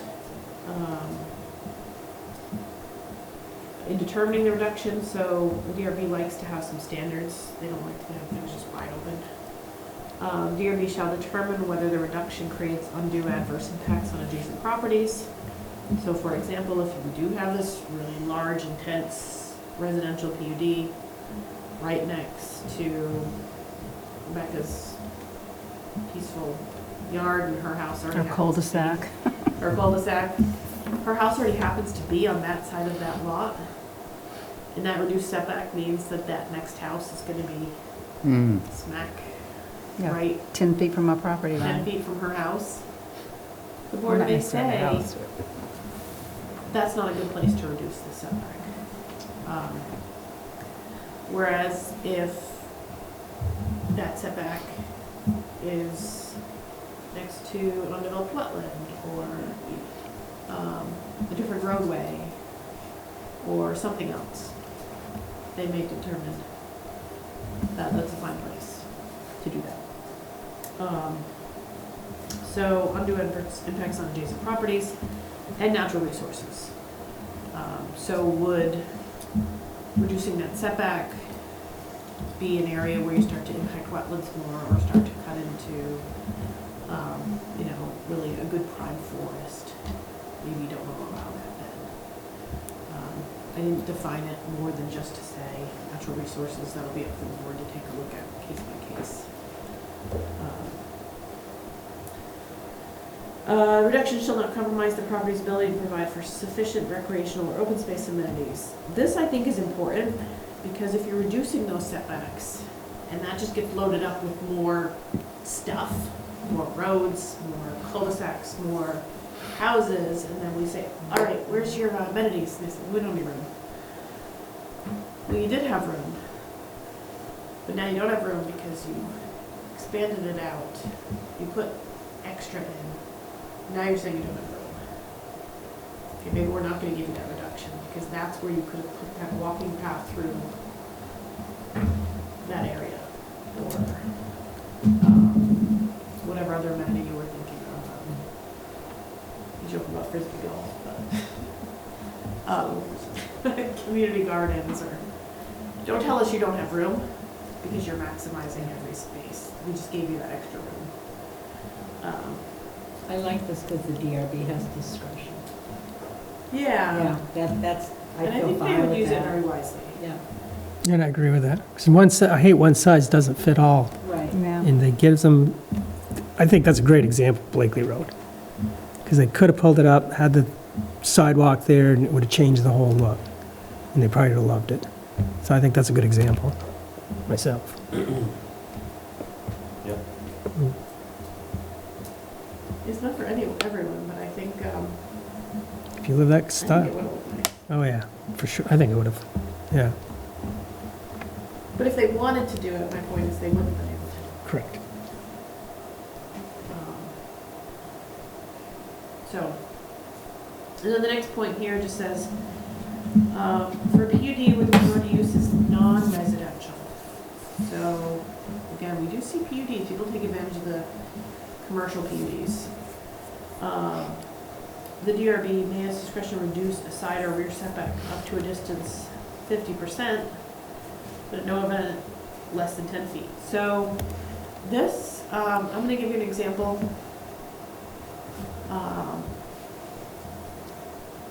Is this one done? We can't talk about it specifically.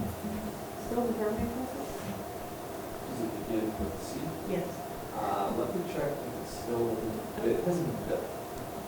Yeah, Is it okay. approved? Do they have a permit? They have a permit, let me check. Hold on a second. All right, Let me well, see I don't what's need to be going on. specific. Uh, So let's just say you have Who's that? Well, if they have a permit, then it's public.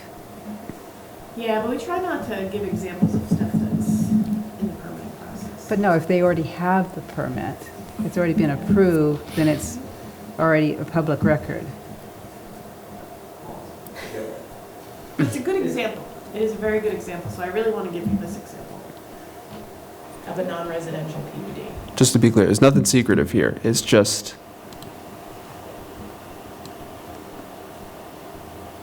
issue date. Yeah, Yeah. So they're outside of the appeal period, okay. so you can talk about them. All right, Costco, everyone's favorite topic. So Costco has a big building, they are PUD. Now, some people don't think of them as a PUD because it's a single building. Single buildings can still be PUDs. They're more than 1.5 acres, that's for sure. I think their cart corrals alone take up 1.5 acres.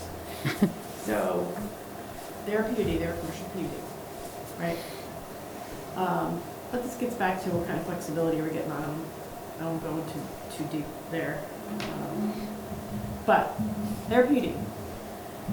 They have an approved expansion. This expansion dates back before my time here, before a lot of your times here. That expansion was granted to them by a board with a waiver to their side setback. Front setback? Is that? It's technically a front setback. Yeah. Okay.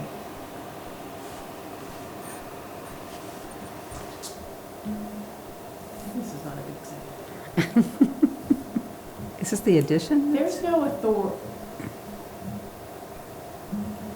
there's no regulation currently that allows for a reduction in a setback for that to happen.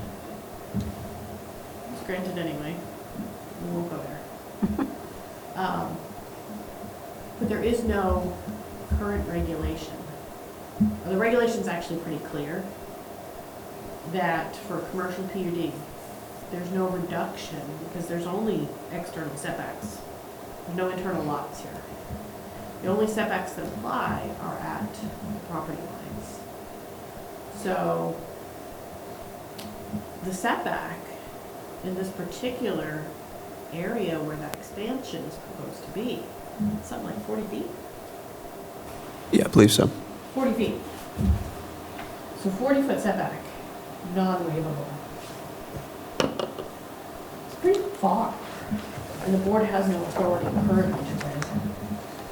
Not a good example, because I gave it to them anyway, but it was like 15 years ago, so we're gonna pretend. Yeah, and just to be clear, that, I think that, It's a bad example. Terrible example, I'm sorry. Somehow, visualize. not did to, it not to anyway. accuse, but, you know, there's not a one-off thing. I think there's been some slight misunderstanding of how to apply that in the past, from what I've seen. Yeah. That is a front of mind example because permit for the building permit was just issued recently. But, I mean, there are examples of this around town. And, you know, for me, staffing the Development Review Board, I've really had to work with engineers to say, no, this is staff's interpretation of what we thought was pretty clear. And they're like, no, the DRB can waive whatever they want. They can just waive that. They'll waive this, they'll waive that. And it's like, well, no, there's guardrails. So, you know, there's some, it's not one example. Yeah. I don't think it's the worst example, because I think it was common sense to fix it. Unfortunately, we don't have any regulations that allow it, and now we have the opportunity to put regulations in, so common sense can come back, and we can, not one size fits all. It's only a bad example, because I wasn't trying to throw the board under the bus or No, or create yeah. any problems, but, Maybe they went under but it was a 1.113. really long time ago. Yeah, they did under 1.13. So does all PUDs have a certain side and rear setback? All lots. I mean, all lots do, And but the PUDs PUDs have to have the same. So if you're in a certain district and the setback is 25 feet on a rear, usually it's 15 feet on the side, for most residential. Yeah. So you're saying it can be, the side, if it's 15, it can't be reduced to 7.5, 10 feet at most.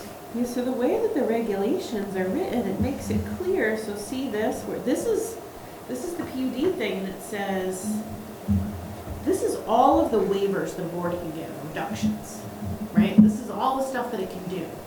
Lot coverage, road frontage, lot size.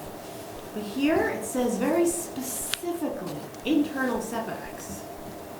Just internal, not external. So that makes it clear to us, very clear, crystal clear to us, that the board currently cannot waive, because they specifically use the word internal, an external setback. So we are proposing that you give the board that ability with some guardrails.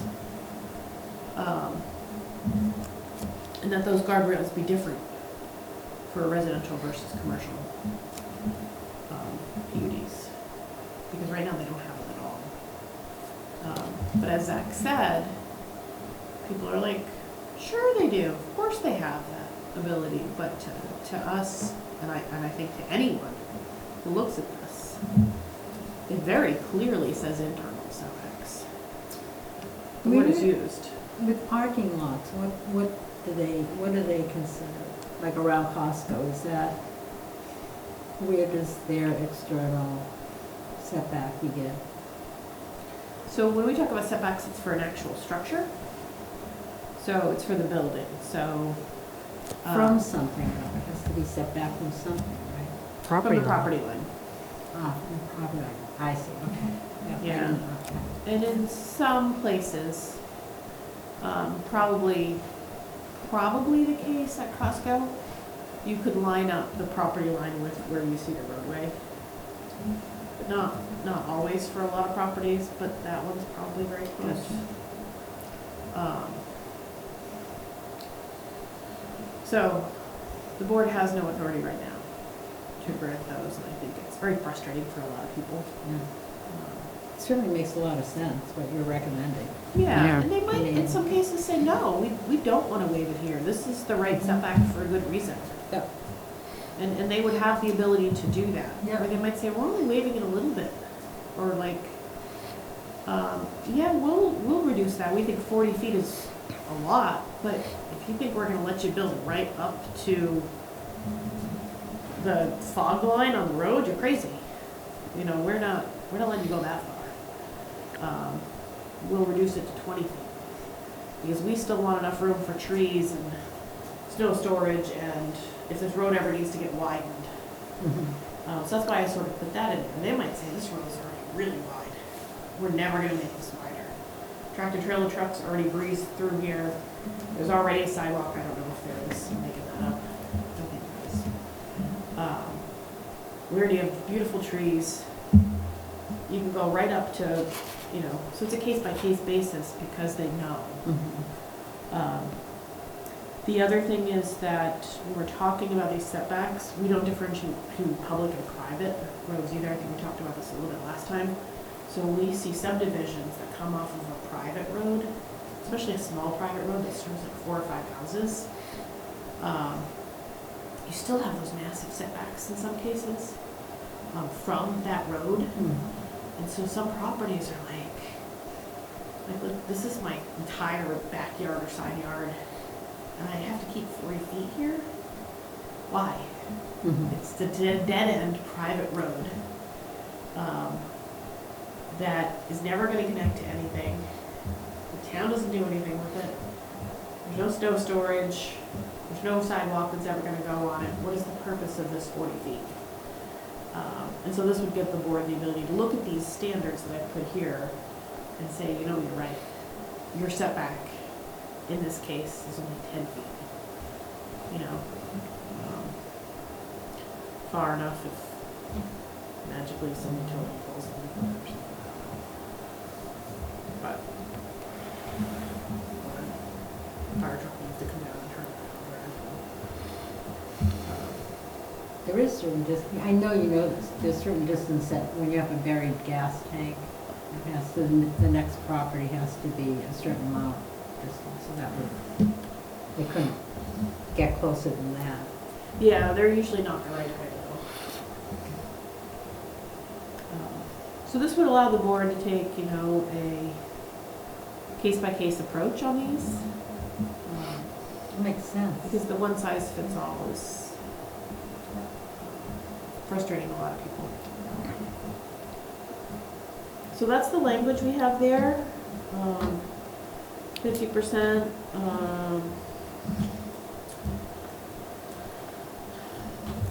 If you want to spend more time doodling on that at all, but I liked what I saw, I'll tell you that, especially with PUDs, because felt pretty good I've about been, it. yeah, I did. It's not the first rodeo on PUDs I've been part of on this board. And then the paragraph that's underneath there for the front setbacks, This one here? yeah, is it, Yeah, so front setback, so this is where the roadway comes in. This is what I was talking about, so like, you know, keeping Costco in mind.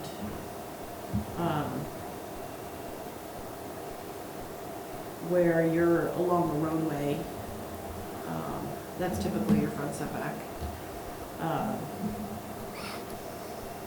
This is the criteria we want the board to consider as they reduce that. Because that's the purpose of these setbacks largely. What do we need that space for? Or what could we use that space for in the future? You don't want a structure sitting in it if we know that road's going to be widened in a few years, or you need a sidewalk going through there. You want to make sure that your structures are set back appropriately. But we may know in some cases that, like, you know, Blakely Road already has the sidewalk. It's not getting any wider. The sewer pipe's already got a place to go.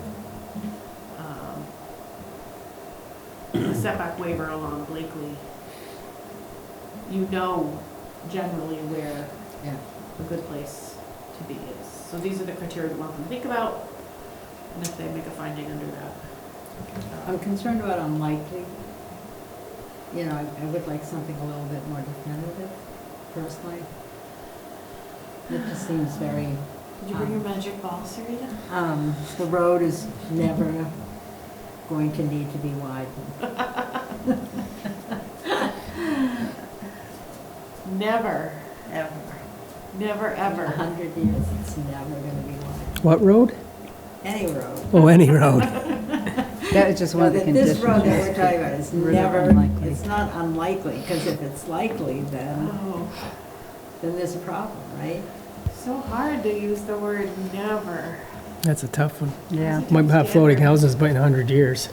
We're all going to be transporting in 100 years, so That's right. Right. no widened roads. I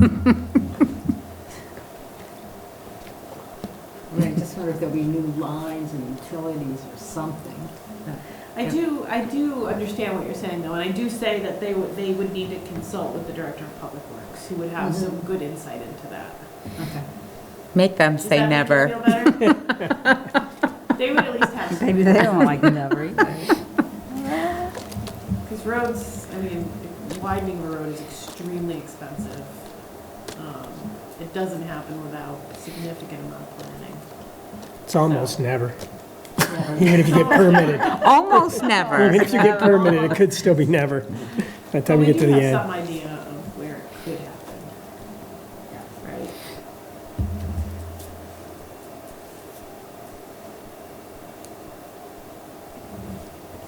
Yeah. Right. Rich, are you good for me to move on? Oh, yeah.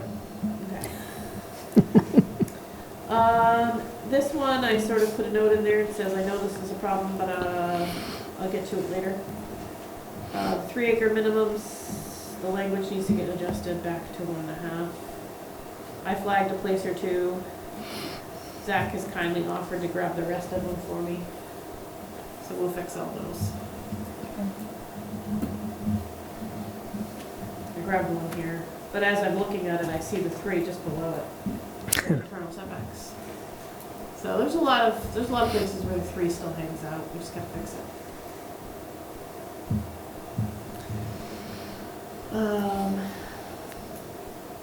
Buffer requirements. So piggybacking on setbacks. Okay, so you have to setback from your neighboring property.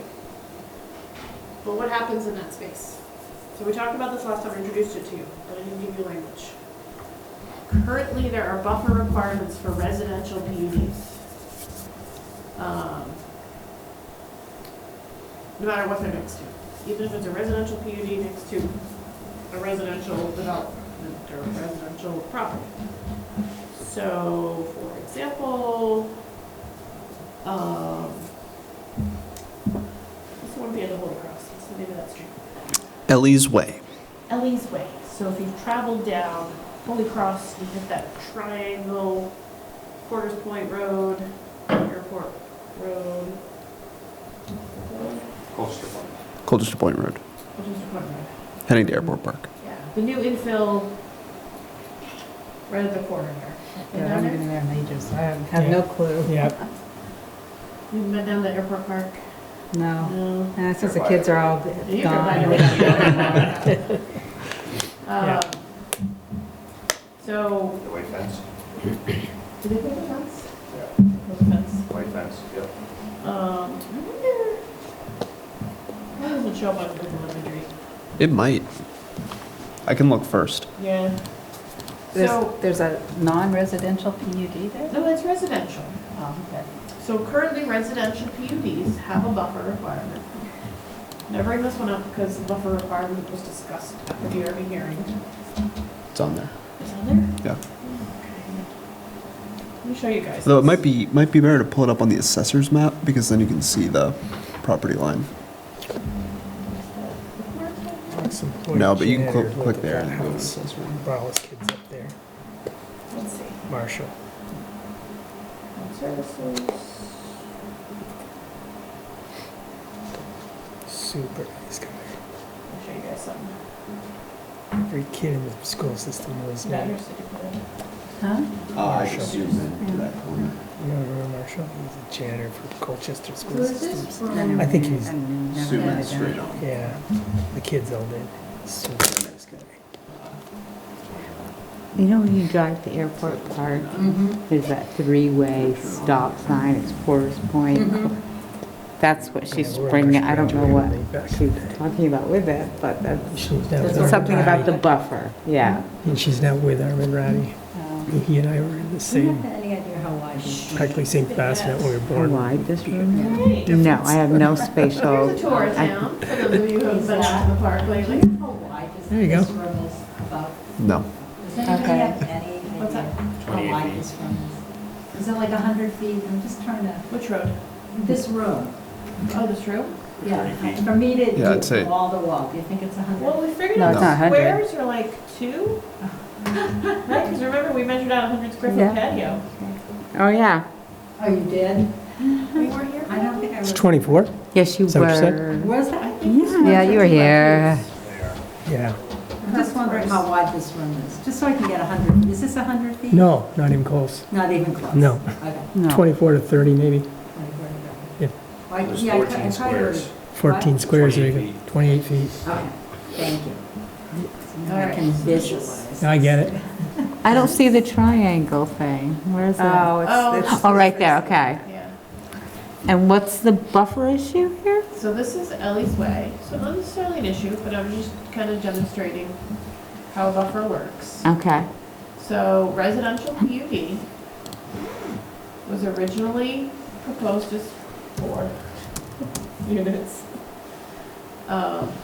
which is allowed on a private road, so this is a private road. Because it's a residential PUD, a buffer, where's my language here? Buffer requirements, so that is in the It's in the residential 3 district. residential 3 district, so this is what applies to them. Oh, no, actually, it's the first one, because the site Oh, is 0 to 3 just acres. under 3 acres. Okay, yeah, sorry. Up to 50 feet with no less than a 10-foot wide strip landscaped with dense evergreen trees or solid fencing. Okay. So, let me go back.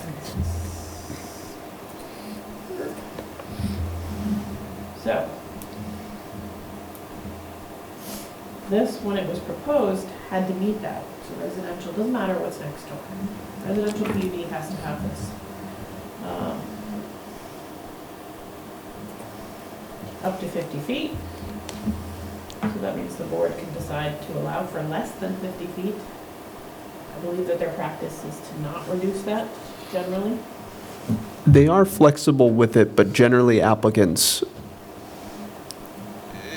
they like applicants to come forward with a reason for it that is related to some of the other regulations. If you want to go back to that, Kathy, and I can just walk you through some critical ones there. So you'll notice we can't go too far with near map because, we do pay some good money for it, so.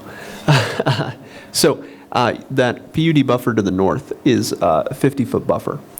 It's the largest one, and, there's sort of a natural resource concern there just because it's pretty close to like a sand plain forest. So keeping that was pretty integral from the board's perspective, and they didn't entertain a request to reduce that. But at the same time, they did have to, the developer had to put the road somewhere, had to put a turnaround somewhere. So you're looking at the western property line. I believe the PUD buffer is 10 feet over there. There is a fence. So, they're kind of utilizing the other end of that. There it is. They're utilizing the other end of that spectrum in that location. And then they kind of, I think, reduced the eastern PUD buffer because of the location of the septic lines for maintenance, or the septic tanks and force main.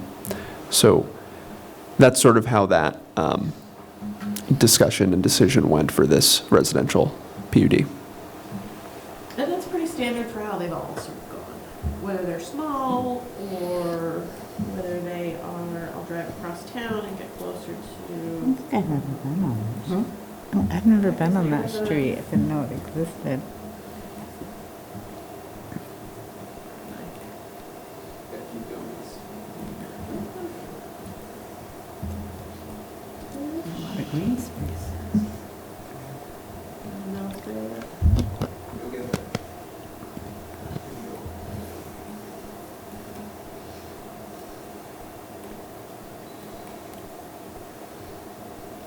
Here we go. So we talked about this one a lot tonight.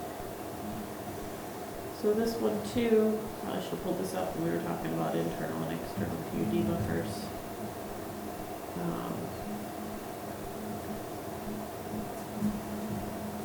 Would have had to have that buffer as well. So keeping that buffer here. So it's not enough just to be set back for I don't think structure. that's a buffer. Isn't that a separate piece of property? Yeah, that property is not involved. Do they not do their buffers? They did buffers. The overlay of the plat isn't great here, but there is, well, I'm not actually sure about Anna's Court, but there is one in Lomartier because I think they reduced it twice through amendments. Yeah, right there, right in front of you. I mean, it's very narrow. It's, I believe 10 or 15 feet. Here? Yeah. Well, theoretically, again, depending on how they fall, there are requirements. So there is a strip of landscaping here that has been kept as opposed to planted. I'm gonna bring you back to the table here. Depending on the size and the district, there's a different requirement. So the first part is obviously able to be reduced by the board because it says up to, but the no less than is a part that is not supposed to be reduced by the board. So these buffers exist right now for residential PUDs. There is no buffer requirement right now for a commercial PUD. So you put in houses, you gotta keep all this stuff. You put in a trucking facility, you don't have to do anything. So this struck us as a little bit odd. I brought this idea to you. Especially where that commercial or industrial zone directly abuts a residential zone. And you said, go ahead, bring us some language to consider. So, brought you some language. Of course, as I brought this to you, I've changed it. I didn't bring the changed version that I looked at today. So this is commercial right here. Yes, Okay. because it doesn't specifically say commercial, but the difference that you'll see is that all of these districts that were listed in the other table are all residential districts. The ones here now start to talk about other districts. I do apologize because I did start to redraft some of this today and I didn't bring the updated version. But, Are these 10 acre plus? they don't have to be. You don't have. No, this would be anything over an acre and a half. What I've tried to do here, so a couple of things I want to pull your attention to is I've tried to recognize that a lot of our commercial sites or non-residential sites are already largely developed. And so you'll see in the language that I just talk about new development, because this isn't asking you to put a new buffer for things that might just be adding a small change, small addition, or changing the parking lot layout or anything like that. So this is like a substantial redevelopment or completely new development on a non-residential site. Okay, so try to sort of have a fair nexus there.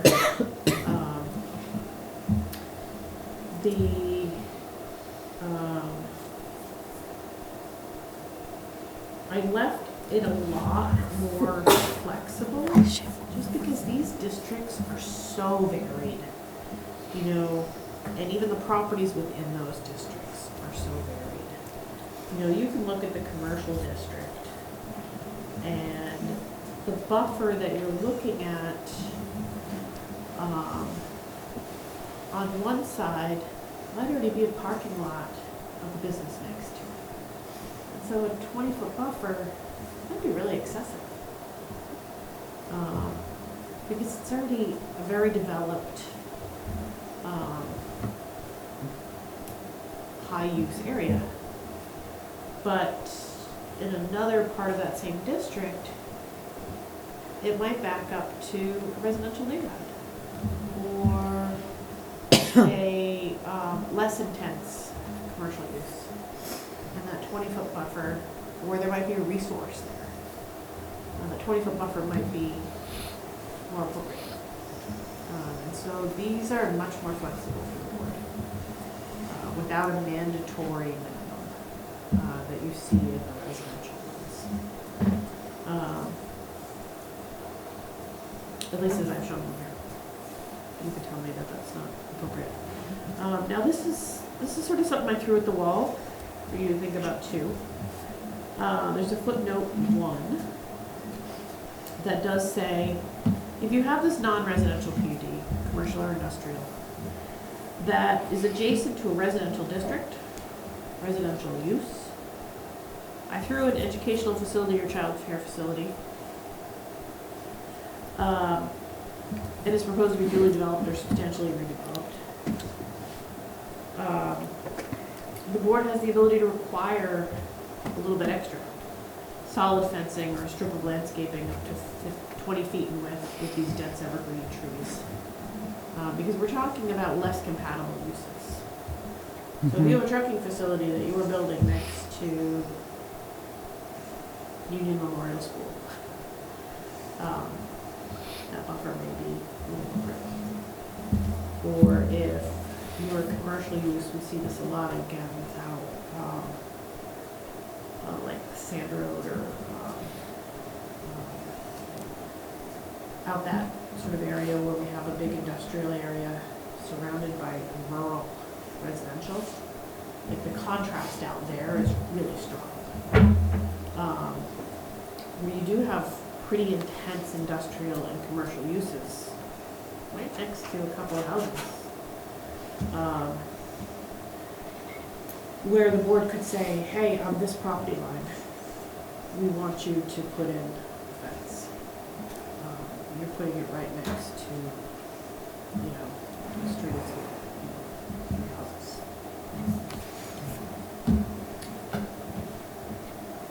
But, so that's sort of what's in there. I think one of the things I changed today was to say that some of the feet listed are actually more than the setback. I didn't intend for that. You wouldn't want a buffer that's greater than the setback.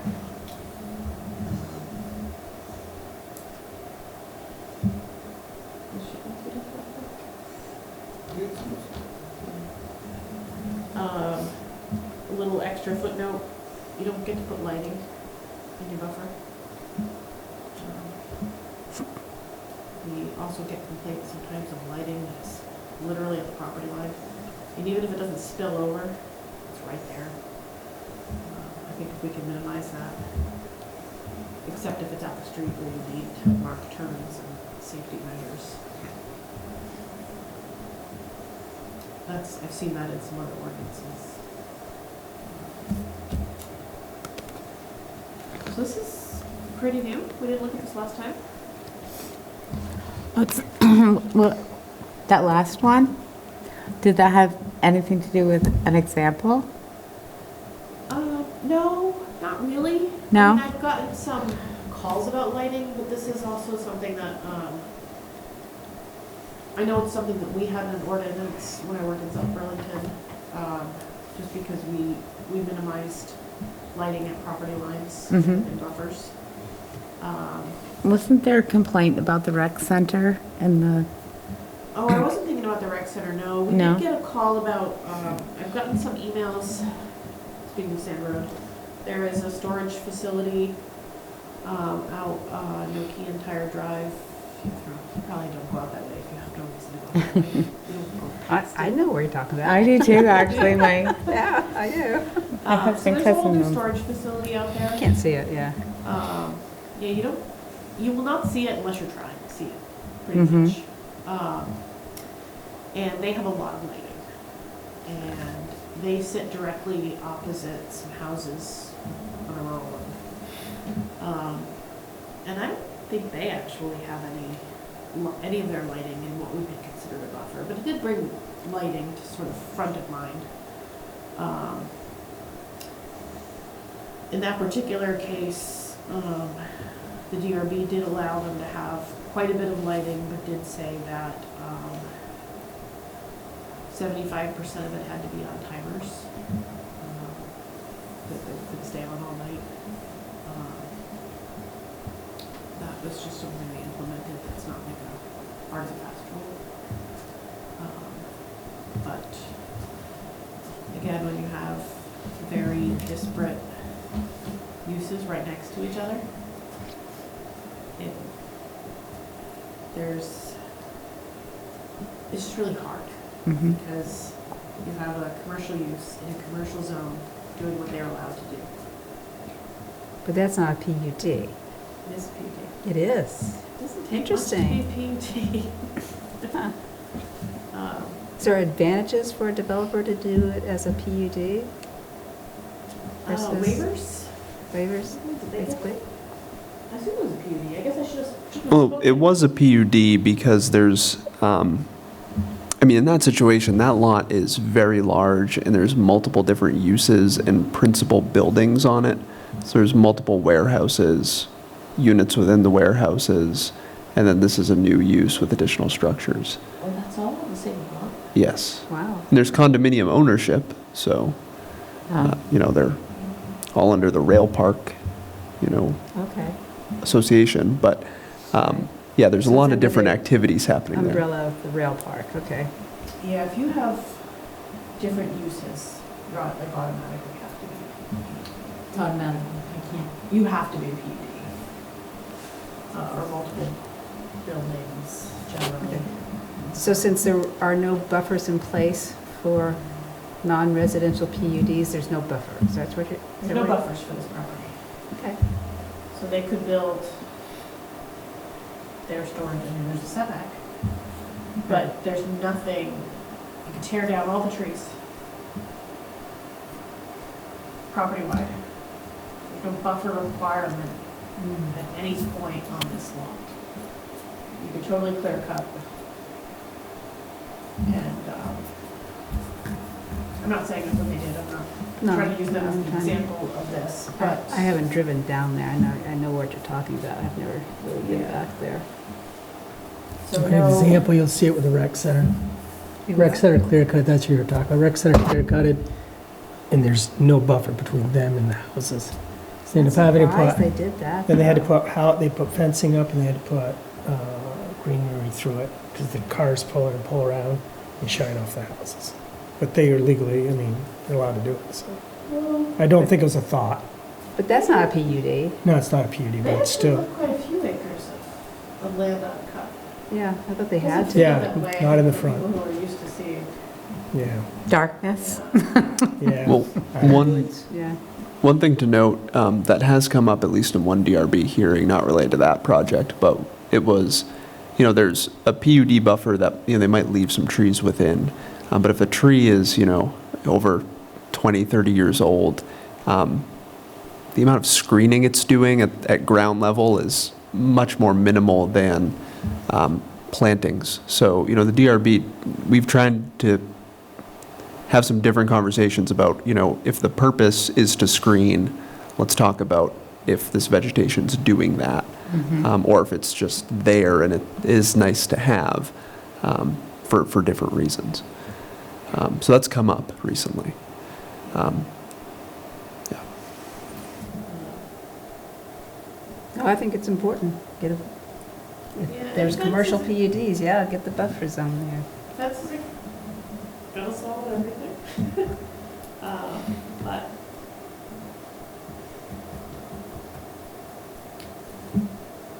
We do, like I said, especially out in that district, you know, where the industrial part of town is just such a unique animal because it's, you usually don't have an industrial use directly next to your most rural use.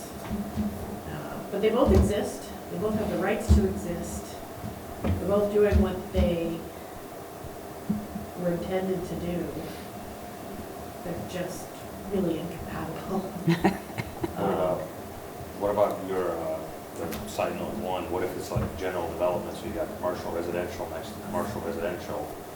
So I mean, you have two properties where there's both residential and commercial present on both properties, what's the setback gonna be like, and buffers, is it necessary for those, particular instances? Yeah, and that's, you'll notice that I didn't just say residential district, I do say residential use for your consideration. I don't know if that's a, But if the property is, Bridge too so I far. mean, it's automatically, just because there's residential on it, on that property, if it's like residential in the front, and somebody has a commercial out back, I mean, how do you do? I think it's, again, this is just for PUDs, so it's not like, hopefully it's not a board imposing, on property to property, but I think that the idea is that this would all be context-based. And if the board sees that these are two largely compatible properties, regardless, even if you have two residential properties next to each other, two commercial properties next to each other, looking at them in context. The two commercial properties next to each other, say at exit 16, where you have like the McDonald's next to the hotel. Maybe not a good example. What's about that might be a good example? We wouldn't want or need a big buffer, because these are two intense commercial uses, right? You're not trying to buffer between the two of them. But you could have two commercial uses that are less intense. You'd be like, okay, a little bit buffer between them would be appropriate. The car wash, next to the shoe store. Just a 10-foot strip of grass or light planting is appropriate, maybe between those two. I don't know. I'm not saying I already know that. That might be a little different because it's lower intensity. But hopefully it's all context. Same thing with residential. If they're like, okay, this is a 4-unit building next to a 4-unit building. These are pretty compatible. We kind of want them to sort of function together. So this is all verbiage that you just put in because it didn't exist before, Did correct? not exist for residents. So I like it. I think good buffers make good neighbors. It's a bumper sticker. And you make it all together. I'm not necessarily advocating for them. I just found it a little bit odd that we require them for residential uses, Yeah. but not for more intense commercial and industrial uses. Usually it goes the other way, Yeah. where you don't need them for residential uses, but you might want them around your trucking facility or your... I like buffers. I just want to see trees. I don't want to see buildings. I don't want to see lights. I like buffers, especially in Vermont. And they're not gonna make sense everywhere. We go back to Costco. Do you want to impose, even if Costco is building itself tomorrow, did you want a 20-foot landscaped row along Hercules Drive? Probably not. And so the board would have the ability to say, this is not a good place for a buffer. We may not want a building right here 10 feet from the road, but we also don't need a big buffer either. We just want to make sure you're not, because this is, but, So that's a discretion the DRB will have. I think that's how I'm showing it here. Yeah, Mm-hmm. makes But, sense. they're using some context. Yeah. Because you just never know. I wasn't sure when I threw in there the whole idea of giving extra protections to an educational facility or a child care facility, if that was just crazy. But, You know, these are places where people are outside more, children are outside more. So maybe a little extra protections make a little more sense. Mm-hmm. Yep. Sounds good. Sounds good to me. Buffer away.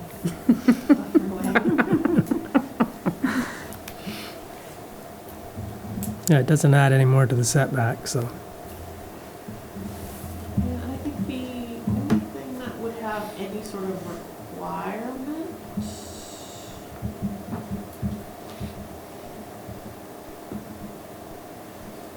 is in that Lakeshore district.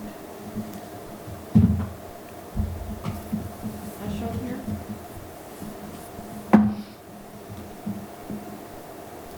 Just because it's so close to a residential district, I kind of treated it more like a residential district.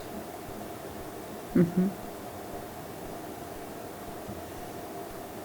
But the others would have flexibility.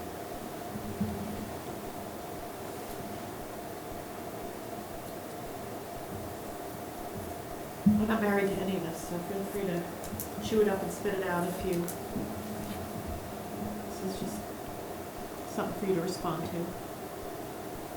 I'm trying to see where all the GD1, GD2, GD4, I mean, GD1's all over the place. Yeah, sorry, I promised you I'd bring you a map this time and I didn't.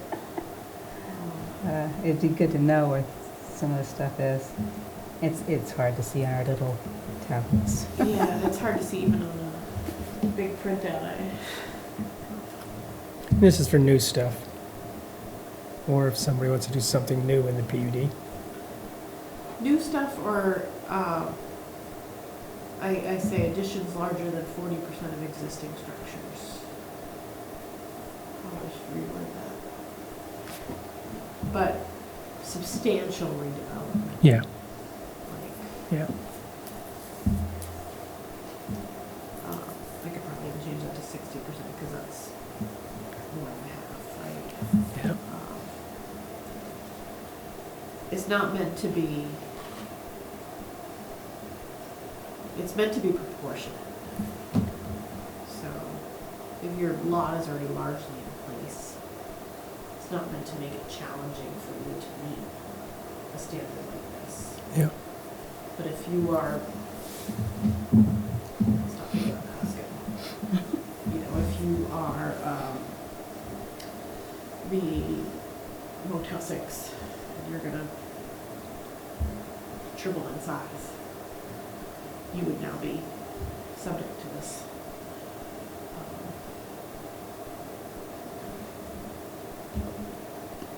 That's really close to the high school too. But in a different town. It's just too close to this.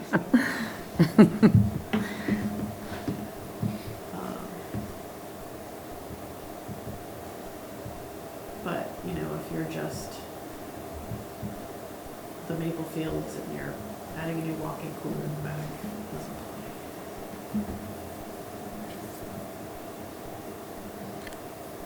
And the Maple Fields is probably a good example of a place where buffers aren't that critical anyway. You've got the highway, a busy road, a commercial contractor, Bank. the bank. Like, what are you buffering? I know. There's no resources there to protect, there's no, and so the board, you know, that's why the one size fits all isn't really applicable. But if somebody were to make a proposal tomorrow on,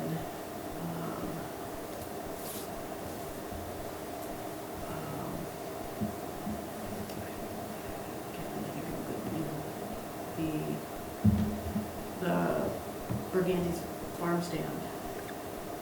Is that the one on? Yep. You know, a buffer there might make a lot more sense for a lot of reasons. Yeah, in this day and age, keeping neighbors happy is important. Yeah, plus it's, you know, farm fields around it.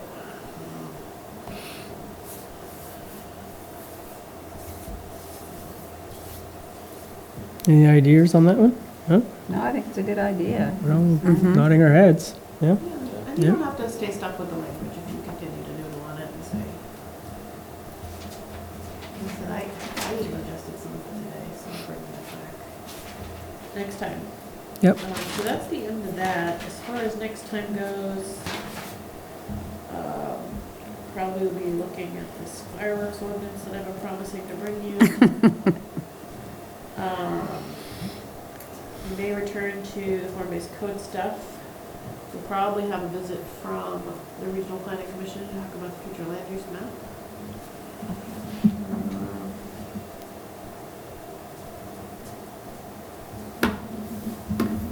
Yeah. Everyone will be busy one. All set, all right. We're gonna move on. Thank you. So I need a motion to approve minutes. Okay, I make a motion that we approve the minutes. Second. Of our last meeting on December 3rd. Thank you. Second it? All in favor? There was one Oh, little, go ahead. there's just one little tiny Yep. typo. Sure. thing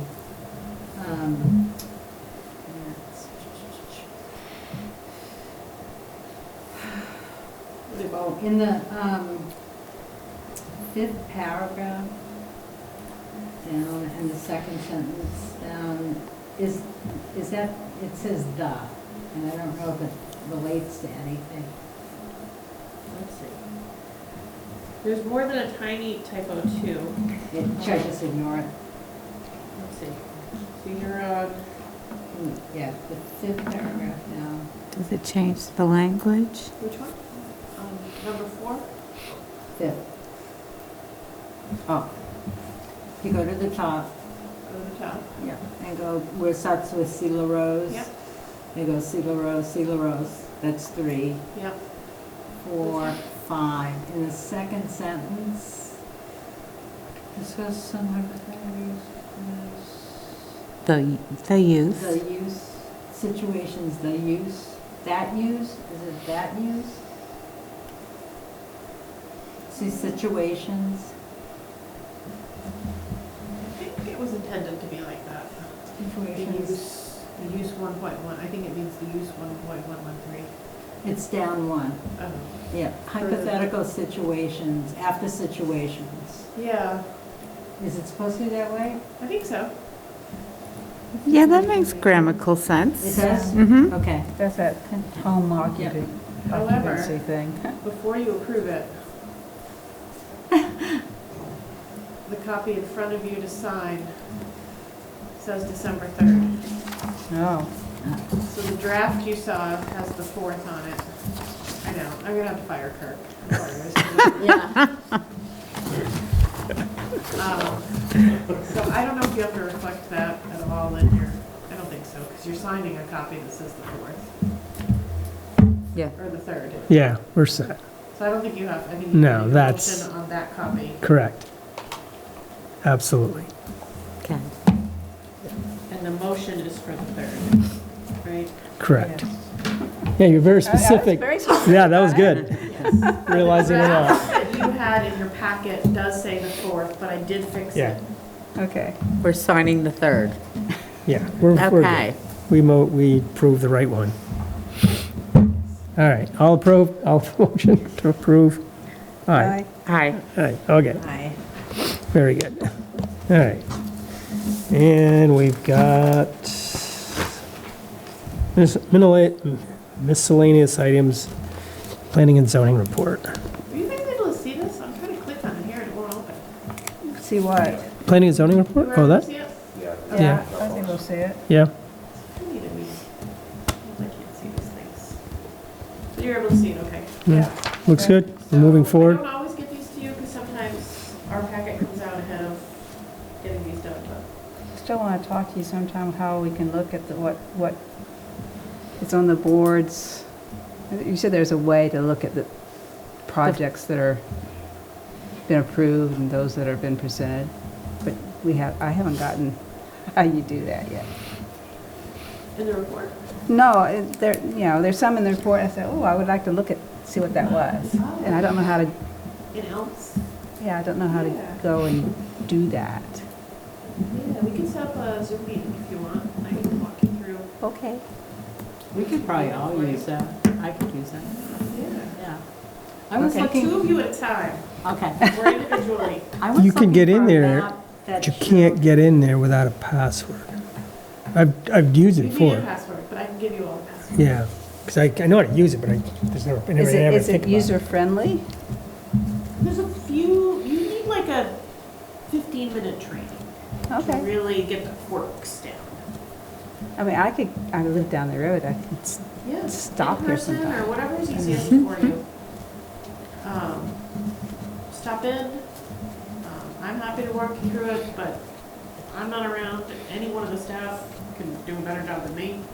Yeah, the key word would be to walk in and say, I'd like a copy of a plan showing my septic system. And that's how we'll get you in there. Everybody will show. okay, I'd be curious myself. For those of you who don't know about Elms, real quick, or for anyone following along at home, Elms is our permitting database that is available for the public to view. And it's actually really kind of cool. And you can use it to view anything that's in our database. There's a separate property file database that the clerks keep for like land transfers and anything like that. That is separate. But for anything that our office keeps, everything after 2016 that's been permitted has been organized, has been digitized in an organized way. Anything prior to 2016 is sort of just stuffed into a digital folder in a less organized way, but it's all in there. There are some quirks to knowing how to search for things, but in 10 to 15 minutes, we can get you Okay. through the quirks and get you buzzing around, because some things are just not intuitive. I say 10 to 15, it's probably less than 10. It just seems like hours. Yeah. There's just a few things that just don't make sense until you're told how to do them. Yeah. You wouldn't know to do it on your own, it's just built funny. But once we show you how to do that, it's pretty kind of cool. You'd probably be just addicted looking at property after property, just for fun. I was looking for a map today that showed, and I know there's a map out there, or, that shows the district, so I can see residential, 1.2, or, so, where would I get that? Yeah, so real quick, there's a couple resources you should all be aware of. So if you go to our town website, so what we pulled up real quick here, what I was just showing you through the assessment map. So if you go to town services, under the assessor, you can find the grand list, you can find this assessment map. That gets you this. It's not gonna look like this when you first pull it up. I could give you a training on this as well. This is 5 minutes. That one I'm used to, but it was acting Yeah. up today, but that one I'm used to. And this one's been updated with this new near map imagery, which is over here. I don't remember seeing that on there, though. Huh. Yeah, because it's new. We started it a couple months ago. Which is really cool imagery. It's like way better. And more up to date. So this is something that I could give you a training on if you don't know how to use it. The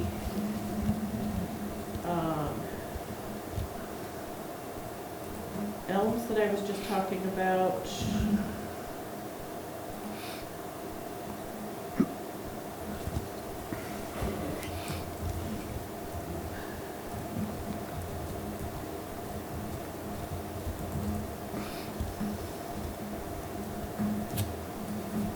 Looks something like this. Won't look like much when we give you a training on it.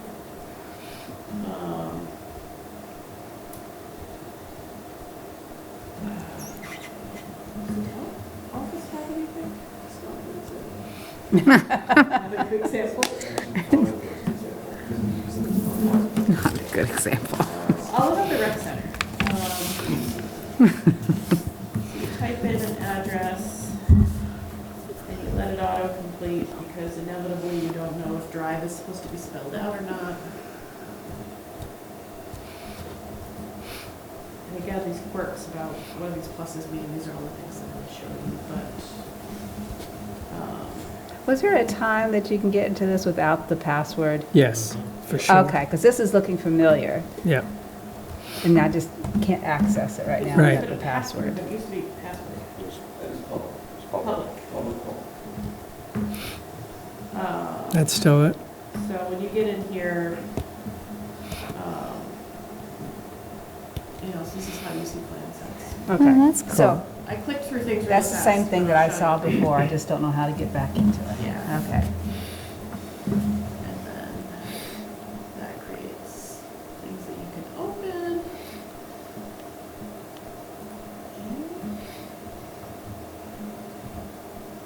Ooh, you can look at plan sets. Or you Okay. can plan sets to load anyway. Yeah, I think all I really need to know is the password. Yeah, Yep, that's where I was at, and I keep 'Cause forgetting to I've done- ask. I've gone through that before. but there are some quirks Okay. that Well, I'll come are in really and helpful to know. get some training on that. I think Sarita wanted to see more like the zoning map, right? I sort of, when we talk about different districts, So like, the zoning map, is that the zone, I can probably find it. That's not the zoning map. Oh, no, but is the zoning map that tells the so the different? zoning map you can do through this same thing. Mhm. It shows up here in layers. I'll tell you, it's not my favorite way. Oh, yeah. I've seen this before, I mean, somewhere else, but I think that's what I'm looking So for. this is that this is that assessor map. And you can turn on different things, the sewer service area, your fire districts, wetlands. You can turn on and off overlays, you cannot turn on and off individual zoning districts. One of my pet peeves. So if you click on zoning districts, you come up and it says, our, whatever it is, GD, commercial. Yeah, so So when we're talking about it. one of my in the- other pet peeves is that it exists in this tiny little scroll Oh, window. I see, okay, that's what I'm looking for. But isn't there a way to get just to the, I mean, I just had it up on my thing here. Just to come up with that one? I guess, isn't that on the town's website? Oh, in a non-interactive. Right, Yeah. it's not in, I'm sorry, Sarita. Is it the zoning, is it the zoning map? Yeah, but isn't it Yeah. available through the town's website? I've That's seen really- that one. That's Zoning really what map you're is looking for. also on the town's website. If you go to our planning and zoning page. Yes, this is what I'm looking for. I knew I'd So seen it depends somewhere, I just didn't know how to interactive you get want to it. be. How did you get to that Yes, one? it's not interactive. Oh. I just went on and Googled. Oh, okay. I didn't go through I didn't go to the town's website, but I'm sure that somewhere there. This says document zoning center map. view, is all it says. Yeah. So if you go to the planning and zoning page, I'll back up a minute Yep. and show you. Yep, yep. There's a page called plans, regulations, and resources. And then there's one called maps. Okay. It's great. Thank you. And that gets you to there. But if Okay. you want any sort of interactive one, where No. you want to know where the Nope. shoreland is, you can do that. Yeah.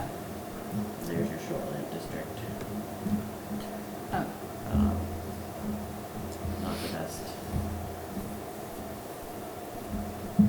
Okay. You have a busy day tomorrow? You could- Aw, it's just too bad. You have to work. I know. Novel concept. I just barely took my leave of absence today officially, so I didn't get that not work thing. How's that? All set? All right, Okay, I'll make a motion that we adjourn. I'll second that motion. all right, Do all we in favor? sign something? We will. Well, Oh, All we in will, favor? it's coming up, okay. Yep, all right, Got nervous there. all right. Motion, meeting adjourned, 9:45.